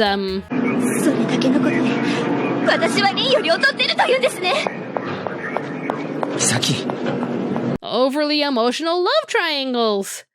I think that's actually worse. So the plot is, Blooper. Hello. Blooper's attacking the city. An organization equipped to attack Blooper summon our main heroes to save the day. But alas, they just have to take their sweet time getting there. They might as well get a manicure and some boba tea at this rate. Take your time. The city can wait, but you girlies, take your time. The captain of the girl squad chooses Ren to lead the mission, making another team member, Misaki, instantly jealous and whiny that Senpai didn't choose her and nobody likes me. You just want to choose her for every mission. How much of the city is gone at this point? Blooper? You good, buddy? The animation is so cheap you can't even tell he's destroying anything. Blank, damn it, blank! Oh, not what I meant. Hi. Within the last 8 minutes of this, thing, awkward flashbacks are just thrown into the editing, here, there, everywhere, just to give us more exposition. But it's so poorly edited, like, watch.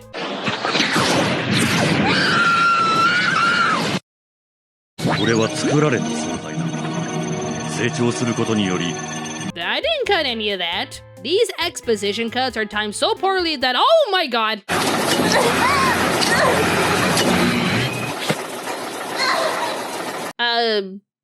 That was plot. That was plot, ladies and gentlemen. Plot. Yeah, this OVA makes no sense and we're throwing shit on the wall to see what sticks, but here you go. Plot. This is what otakus want, right? Ooh. Anime sure is weird. Anyways, while the previous entries like Mars of Destruction and Psychic Wars didn't have enough charm or character to get us invested in their stories, Skelter Heaven does the complete opposite by overwhelming us with bad decision after bad decision after bad decision. Wasting a minute in awkward space despite having a total runtime of 18 minutes? Bad. Using up the next 9 minutes to introduce us to our girls while treating a devastating world disaster like it's no big deal? Bad. Throwing in the world's fastest love triangle with overly emotional crying girls and screaming their way through the story? Bad. Throwing in random exposition shots in an attempt to give us more backstories to our characters despite the awkward timing? Bad. Bad. And why? There was no direction with this, was there? The studio was just told to make a product to advertise the game and literally tried to jam in everything but the kitchen sink. It's a mess. A giant, overwhelming mess. But is it really the worst anime of all time?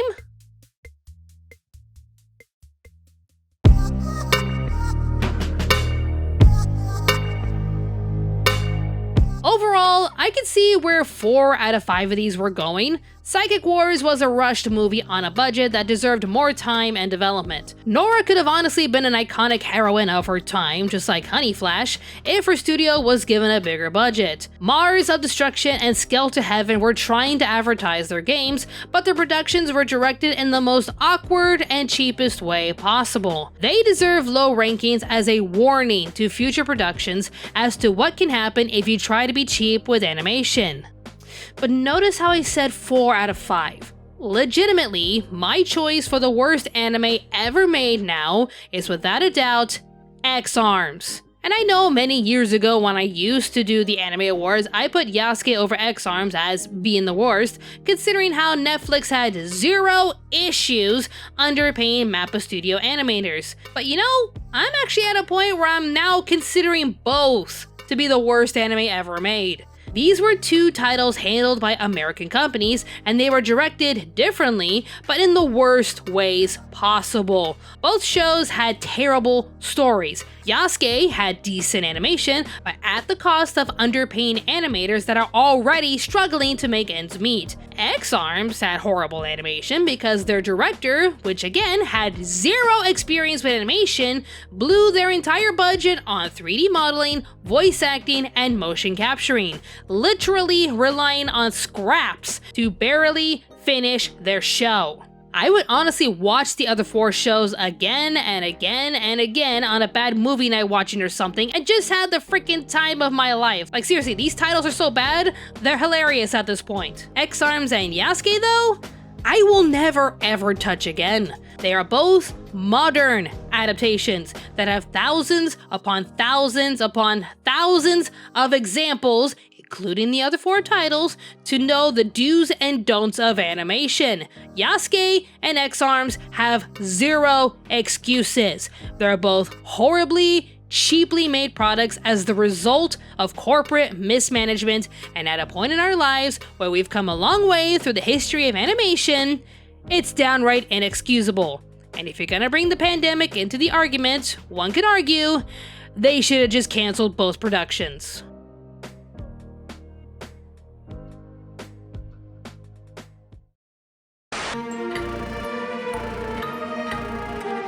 Guys, I think I found an untapped market. A topic that should be discussed more often in order to ease tension and spread awareness throughout the globe. And what better way to do it than with the power of anime? And what is this untapped market, you may be asking? Dentistry. Hear me out. I recently took a trip to the dentist not too long ago after years of putting it off. Do not ask how many. And it wasn't due to the cost of it all. Okay, that was part of the reason, but the biggest reason was shame. We're told all of our lives to keep our teeth clean and that our teeth only get worse if we don't take care of them properly. So with me putting off dental checkups for quite some time due to finances, I went a couple of years ago and never went back due to the immense guilt I felt from how bad they got. Every day I could feel my teeth getting worse and worse. But with a combination of guilt and finances, going to the dentist was the last thing on my mind. Despite my fears and anxieties, a family friend stepped in to help and I finally pushed myself to go. Thankfully, the dentist I was introduced to was honestly the kindest one I had ever met. While he didn't really sugarcoat my diagnosis, he still made me feel at ease and hopeful. So I decided to make this video for a few reasons. 1, to share my experiences and fears regarding dentistry in hopes of reaching out to you. To emphasize the importance of getting your teeth checked while not letting your anxieties affect your health. 2, to share my most random and recent discovery with a genuine question that has plagued my mind. Is there a dentist anime? I remember seeing a few episodes in the past involving characters going to the dentist. That's right. Open wide. You'll be fine in no time. And how traumatizing they can be. This guy needs to chill. Yeah, the main point I got from these episodes is that going to the dentist is uncomfortable and scary. This gentleman is not helping. I mean, do the dentists in Japan condemn you for not taking care of your teeth and thus have to traumatize you one way or another? That'll teach him to think twice about getting cavities. Goddamn. じゃあ、女性向きの歯医者さんって言ったらどんなのかな？まずその匂いとやらを消してもらわないとね。あと、治療する椅子もふかふかのマッサージャー付きリクライニングチェアとか。だったらアロマテラピーもですね。See? Even these ladies want the dentist trips to be comfortable. No, seriously, is there a show that can demonstrate the importance of keeping your teeth clean in a fun anime way? No? Oh, come on, not even a cutesy waifu show with dentists showing you the life and times of being a dentist? Actually, you know what? I should make that show. Don't steal! Wait, hold up. First, let's look at some manga. I mean, surely there's bound to be a manga about dentistry, so let's look some up in hentai. It's all hentai. God damn it. But there was one show that I found when I typed in dentist anime. And what is this anime, you may or may not be asking? Dragon Dentist. Ladies and gentlemen, what am I watching? The Dragon Dentist started off as an 8-minute short written and directed by Otaro Majiro, and it was released as the first part of Hideaki Anno's weekly series Japan Animator Expo. It was a simple short about a young girl given the task of being a dragon dentist. This later on became a 2-part anime TV special adaptation which aired in February 2017. This was a collaboration effort with Studio NHK and Wango producing these 2 episodes while using Studio Kara as the main studio. It seems like a lot of effort for just 2 short episodes, but yeah, let's just see what they got. A war is raging between 2 neighboring countries, but one of them has an ace up their sleeve. A dragon! I'm sure that helps. The dragon is bound to protect its land from all intruders, but its amazing power can be dwindled to nothing if it has cavities. Alright then.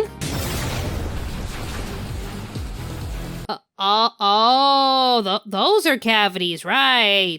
Obviously, these are cavities.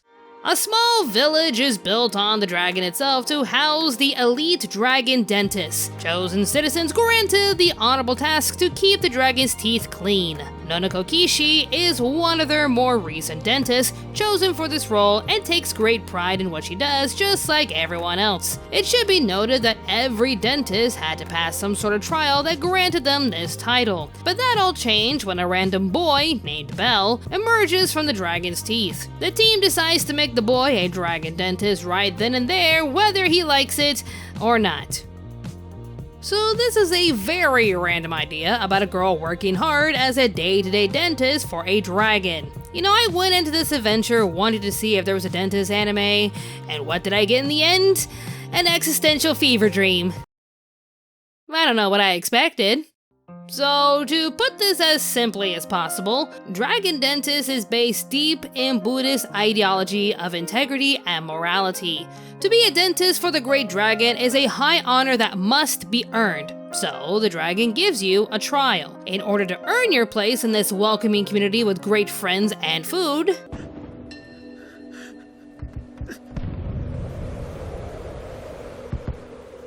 you must accept your fate. The dragon will show you how you will die. Not when, but how.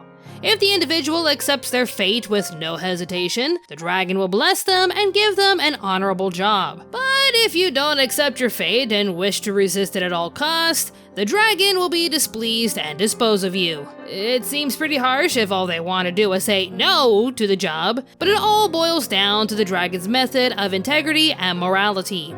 Having the job of a dragon dentist is a high honor that comes with many spoils and amenities.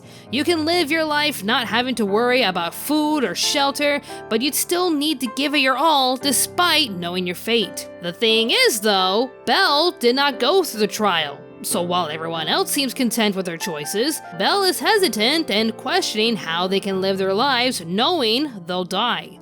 Not only that, but he's a foreigner from the enemy country, so this is all just a gigantic cultural mind mesh that goes against everything he believes in. In his eyes, you should do everything you can to survive and live as long as possible. To Nonoko and the others, it's not about how long you live, but how you live. Okay, I'm not trying to be existential here, but You're gonna die. We're all gonna die. What's the point of living if all you're doing is surviving? These dentists know their fates and they know the risk, but they're willing to take it in order to live a fulfilling life. To emphasize more on the dragon's stance of morality, we have two entities guided by their own desires to control their fates using means that are major taboos to the Buddhist lifestyle. Natsume is one of the older dentists usually supporting the team until her long-term plan was discovered. She had been caring for a cavity creature in order to merge with it and break away from the contract with the dragon. Why would she do this though? After all, she accepted her fate just like everyone else, so surely she'd...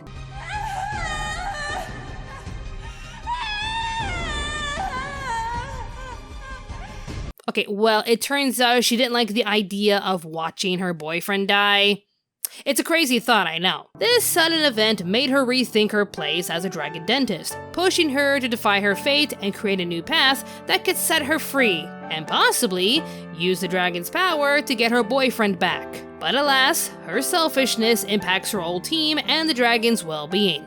So let's just trick her into thinking that she won, only to submit her into extreme mental dread. Oh god! What the fuck? This dragon does not hold back. The opposing enemy wants to win at all costs, with a few trying to make it out wealthy somehow. I mean, they didn't go to war for nothing, now did they? So let's kill a dragon and take as much treasure as possible.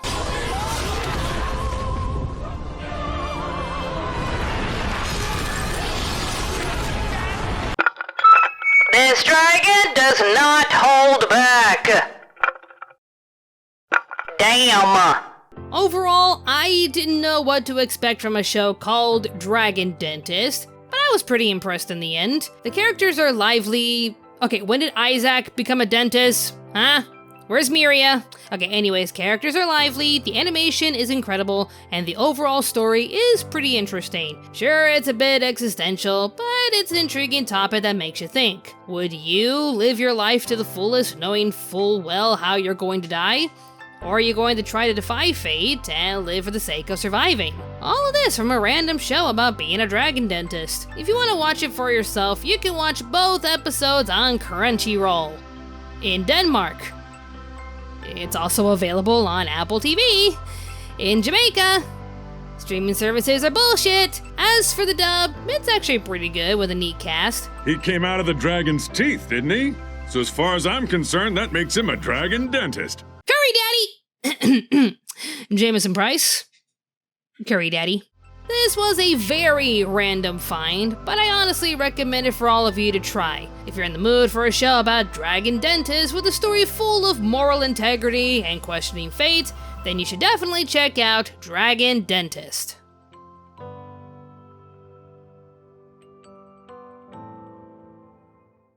He came out of the dragon's teeth, didn't he? So as far as I'm concerned, that makes him a dragon dentist. Wow. I hate it. You'll be a dentist. You have a talent for causing things. My first memory as a child is being strapped down with belts to a chair while a dentist rips out all my teeth as I scream bloody murder against my will. That's not true. I hope you get eaten. If I get eaten, we both lose. Okay, then I hope you don't get eaten. I hope you break your leg. You're finished, dentist. Now die! お前はもう死んでいる。何? Don't do a bullshit one with this!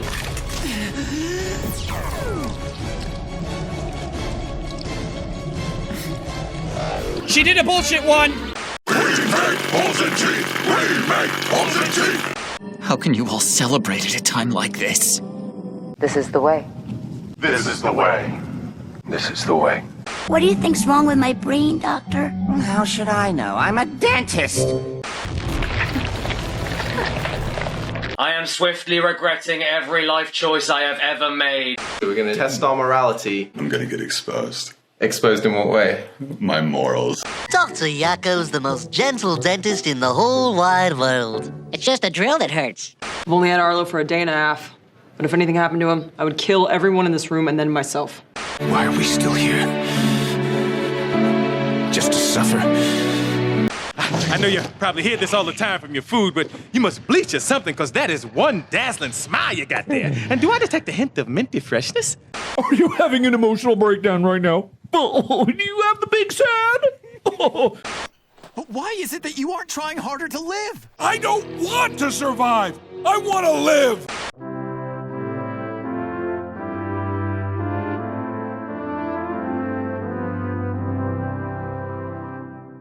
Hey there, Robin from... It's time!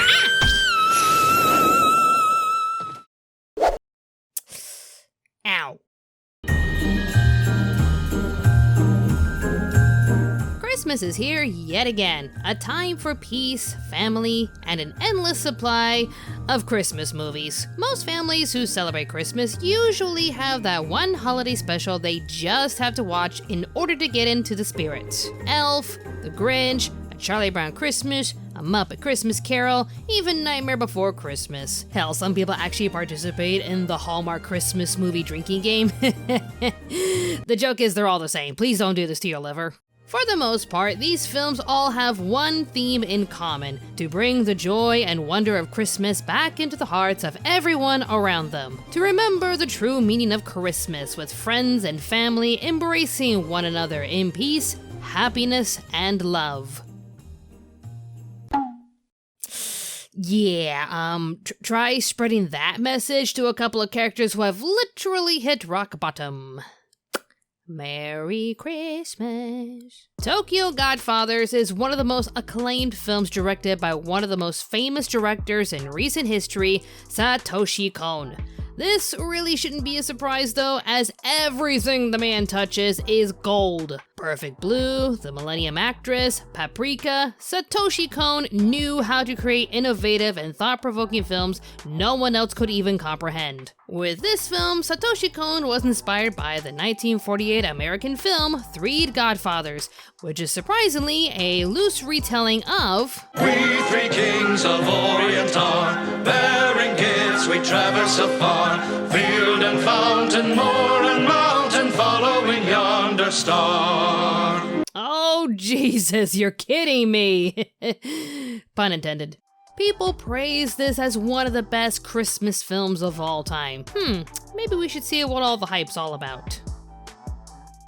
It's Christmas time in Tokyo, and while normal citizens are living their lives and celebrating the holidays, the story focuses on 3 homeless people, Gin, Hana, and Miyuki. While they're out looking through some trash, they discover a baby abandoned along the garbage. Gin and Miyuki want to hand the baby over to the police station, while Hana wants to find the baby's parents and ask them directly why she was abandoned.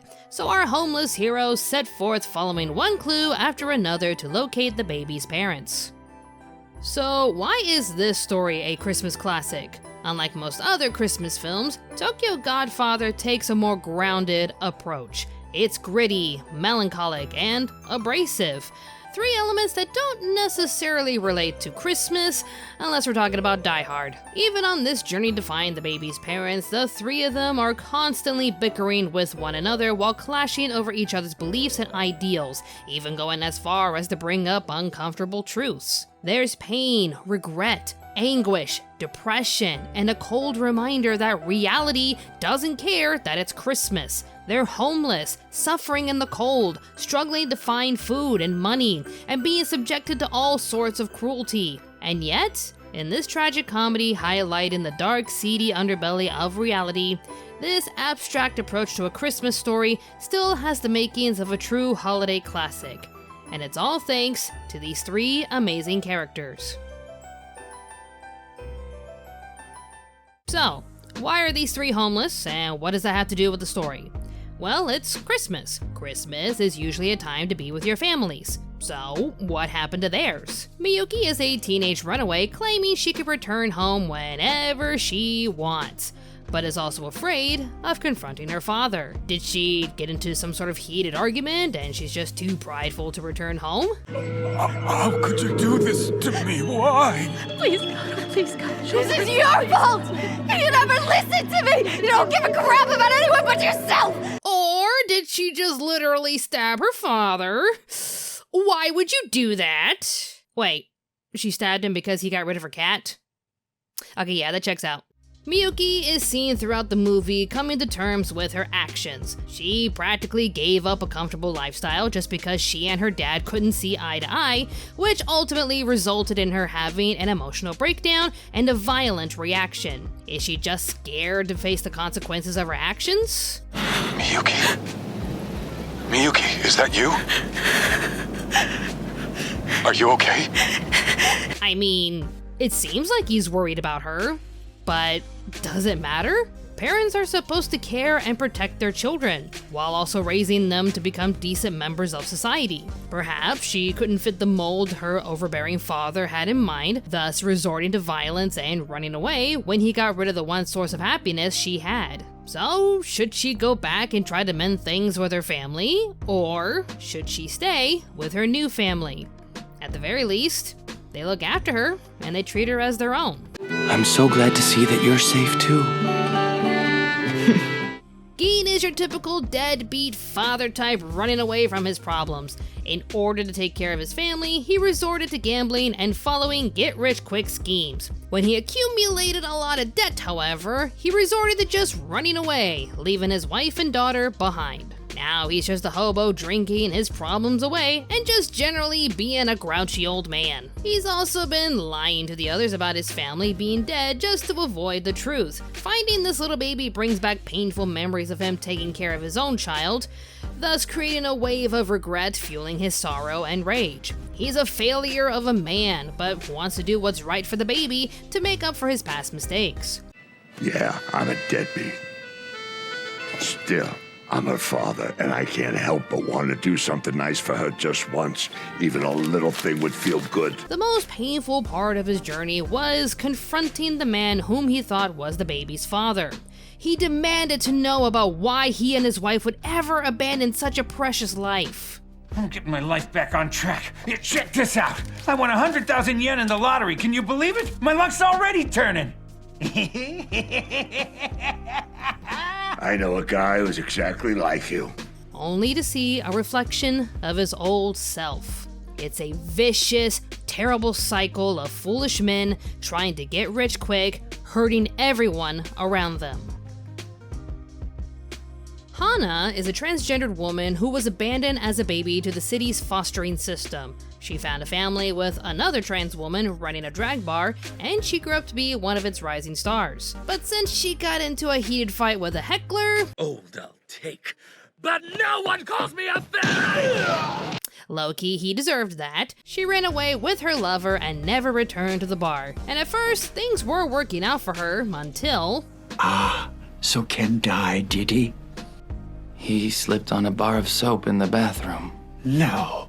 And with no home to return to, Hana found herself living off the streets, meeting with Gin and Miyuki. Hana is most eager to care for the baby herself.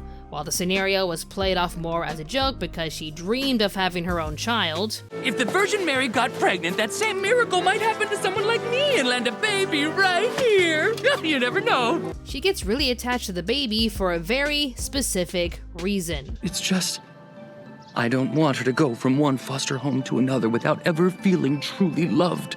Thought of sending her to that kind of life. Lots of kids know what that's like. Okay, can I just say Hana is a really well-written character. She is incredibly optimistic, hilarious, but also the most sympathetic amongst the three of them. Gin abandoned his family when he racked up too much debt. Miyuki got into a violent fight with her father and ran away from home. Hana never had a biological family and was just thrown into an uncaring system where she felt unwanted. Even when she found a new family of her own, she felt terrible causing such a scene at her foster mom's bar that she couldn't bring herself to come back. Hana suffered significantly, so naturally, she wants to make sure that no one else around her suffers the way she did. And also, Loki, this is my favorite scene with her. Did someone die? Yeah, some homeless guy. Man, that's not how I want it. Do your job and you won't have to. Calm down, please.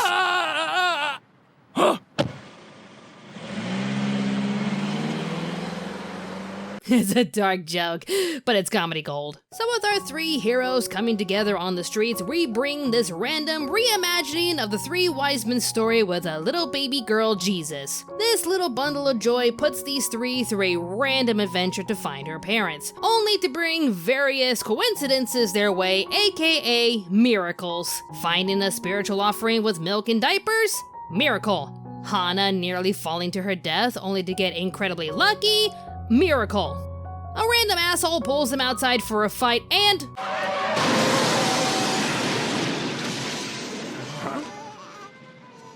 time for the New Year's sale at the food store.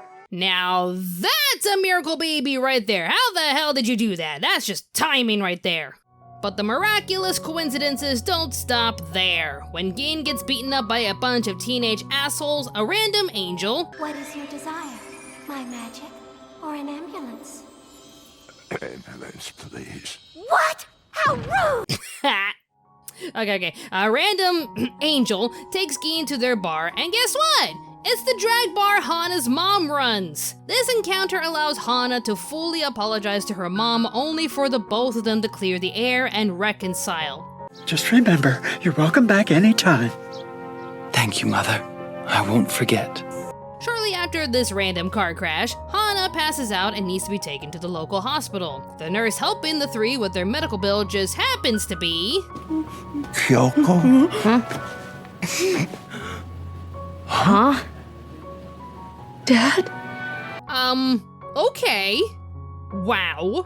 It turns out Gin's daughter was actually worried about her dad and insists on staying in his life to make sure he's okay, thus allowing Gin to beg for forgiveness and to try to make up for his past mistakes. You know, it seems like mostly everybody's finding a way to heal because of this miracle baby. Huh? Papa? Huh? Once again, these sentimental miracles are brought to you by the Miracle Baby. Miracle Baby! Praise Jesus, Miracle Baby. The interactions with our characters leads into the main theme of family. Our main trio lost their own families due to different circumstances, which only prompts them to help an abandoned baby who literally had no chance. This could honestly be the main point of the entire film, but another narrative was able to collaborate with the overall theme that honestly screamed volumes. Hana and Miyuki find the woman assumed to be the baby's mother from the photos they found. They give her back with tearful goodbyes, just honestly happy to see their little miracle find her family. Fake! She's a fake! Sachiko's not the real mother! What? Oh! Whoops. Turns out the couple in the photo is not the baby's parents, and, of course, they have an extremely rocky marriage that only happened due to societal pressure, which never, ever, ever works out, ever. The husband was extremely irresponsible as he kept gambling and getting into get-rich-quick schemes to the dismay of his wife, again being the perfect parallel to Gein's character. Feeling trapped in her life, she did her best to fix her marriage, but in the literal worst way possible. I could feel that as long as I had her in my arms, my life would get better. My husband would give up gambling, and we'd grow to be a real family. What a load of crap! Don't ever do this. Having children will not and never will fix a marriage. Period. The fact that she felt the need to take another couple's baby in order to fix her life is just pure insanity. Even if she got away with it, what made her think her husband would turn his whole persona upside down? You really think a selfish and irresponsible cretin like him would ever shapen up his entire life and better himself for the sake of his family? Did you see his apartment? Gein was in the same position, and he ultimately abandoned his family. Miyuki at least had a proper family, but it was incredibly toxic, with an overbearing father and a passive mother ignoring their daughter's feelings. And lest we forget Hana, who literally was abandoned for no given reason. Look, there is no pure reason as to why the expected necessity of a traditional family works for some, but not for all. But god damn it, don't bring a child into your problems. No matter how much you cling on to the innocent concept of having a loving and normal household with loving children, throwing a child into an already volatile situation is never the solution to your problems. Ultimately, this is one of the most gritty yet hopeful Christmas stories in modern times. It doesn't sugarcoat reality just because it's Christmas, but Tokyo Godfathers provides a story of hope and family. No matter how far you've hit rock bottom, these three different characters lost their own families due to extreme circumstances, only to create their own family. And when they found an abandoned baby, they did everything possible to make sure she would at least find a happy life, unlike them. Overall, this is a beloved classic everyone should watch around this time of year. If you haven't seen it, you can watch it either in English or in Japanese over at Apple TV. Speaking of the English dub, it took a little while, but G-Kids released an HD version of this film back in 2020 with an all-English cast. Everyone casted for this film sounded amazingly well, with John Avner, Victoria Grace, and Shakina Nafak voicing our trio perfectly. Which is why I'm taking her home. What, to that cardboard box we live in? Yeah, it's already cramped. Look, this is a once-in-a-lifetime opportunity for me. Can I just feel like a mother for a second? It's a known fact that Satoshi Kon's movies are made incredibly, and he's earned his reputation as one of the greatest directors of our time. But man, if you haven't seen any of his works, you need to. You definitely need to check out his work. Don't just take my word for it. Don't take anyone else's word for it. Just see it for yourself. Just see how amazing his films really are. And quite honestly, you should definitely start your journey with this one. If you're in the mood for a down-to-earth Christmas classic with remarkable characters and stellar animation, then I cannot recommend enough Tokyo Godfathers. No! Don't jump! Okay, now jump! If they're looking for me, it's probably because I have an arrest warrant. Daddy issues? I heard that! Why don't you just stop worrying for 1 minute? I don't know, Phil. Maybe it's because I'm missing a tooth. Oh, no, wait. I know. Maybe it's because we found a baby. That's it. That's it. It's because we found a fucking baby. I don't think you should curse around the child. Really? I don't think you should be around a child.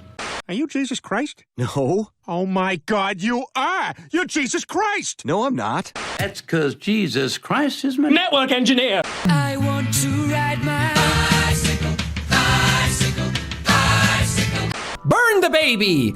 Burn the child! Ha ha ha ha! I'm joking, I would never. You put the baby in the oven. Not the mama. He appears to be in stable condition, but he'll need surgery. Now, what insurance provider do you freaks have? The fuck is insurance? Kyoko? Huh? Dad? What an unbelievable coincidence! What's the holdup? You got daddy issues? No, we just have never been close. Daddy issues. And then he ran into my knife. He ran into my knife 10 times. Nothing against kids. I just don't like them. Everything against kids. I just. You're a loser, baby, a loser, goddamn baby. You're a fucked up little whiny bitch. Hey. You're a loser just like me. Thanks, asshole. Check for poop. Hey, why am I the poop checker? Because returning the runt was your idea. Because you're small and insignificant. And because I'll pummel you if you don't. Joder, como llora. Querrá beber leche, ¿no? Quiere leche, ¿no? It's like he's trying to speak to me. I know it. Don't use that tone to me. What tone? That sarcastic, contemptuous tone that means you know everything because you're a man and I know nothing because I'm a woman. You're not a woman. Oh, you bastard. Are you the baby Jesus? Yes, I'm the baby Jesus. That's a baby. Oh, I know it's a baby. What's it doing there? It's sleeping. Baby! Baby! Baby, come out! Baby, come back! I don't want to be a mother. Oh no. It's time to stop.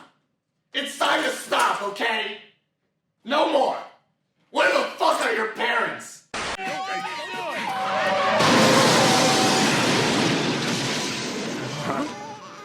Coincidence? I think not! Ohana means family. Family means nobody gets left behind. or forgotten. Yeah,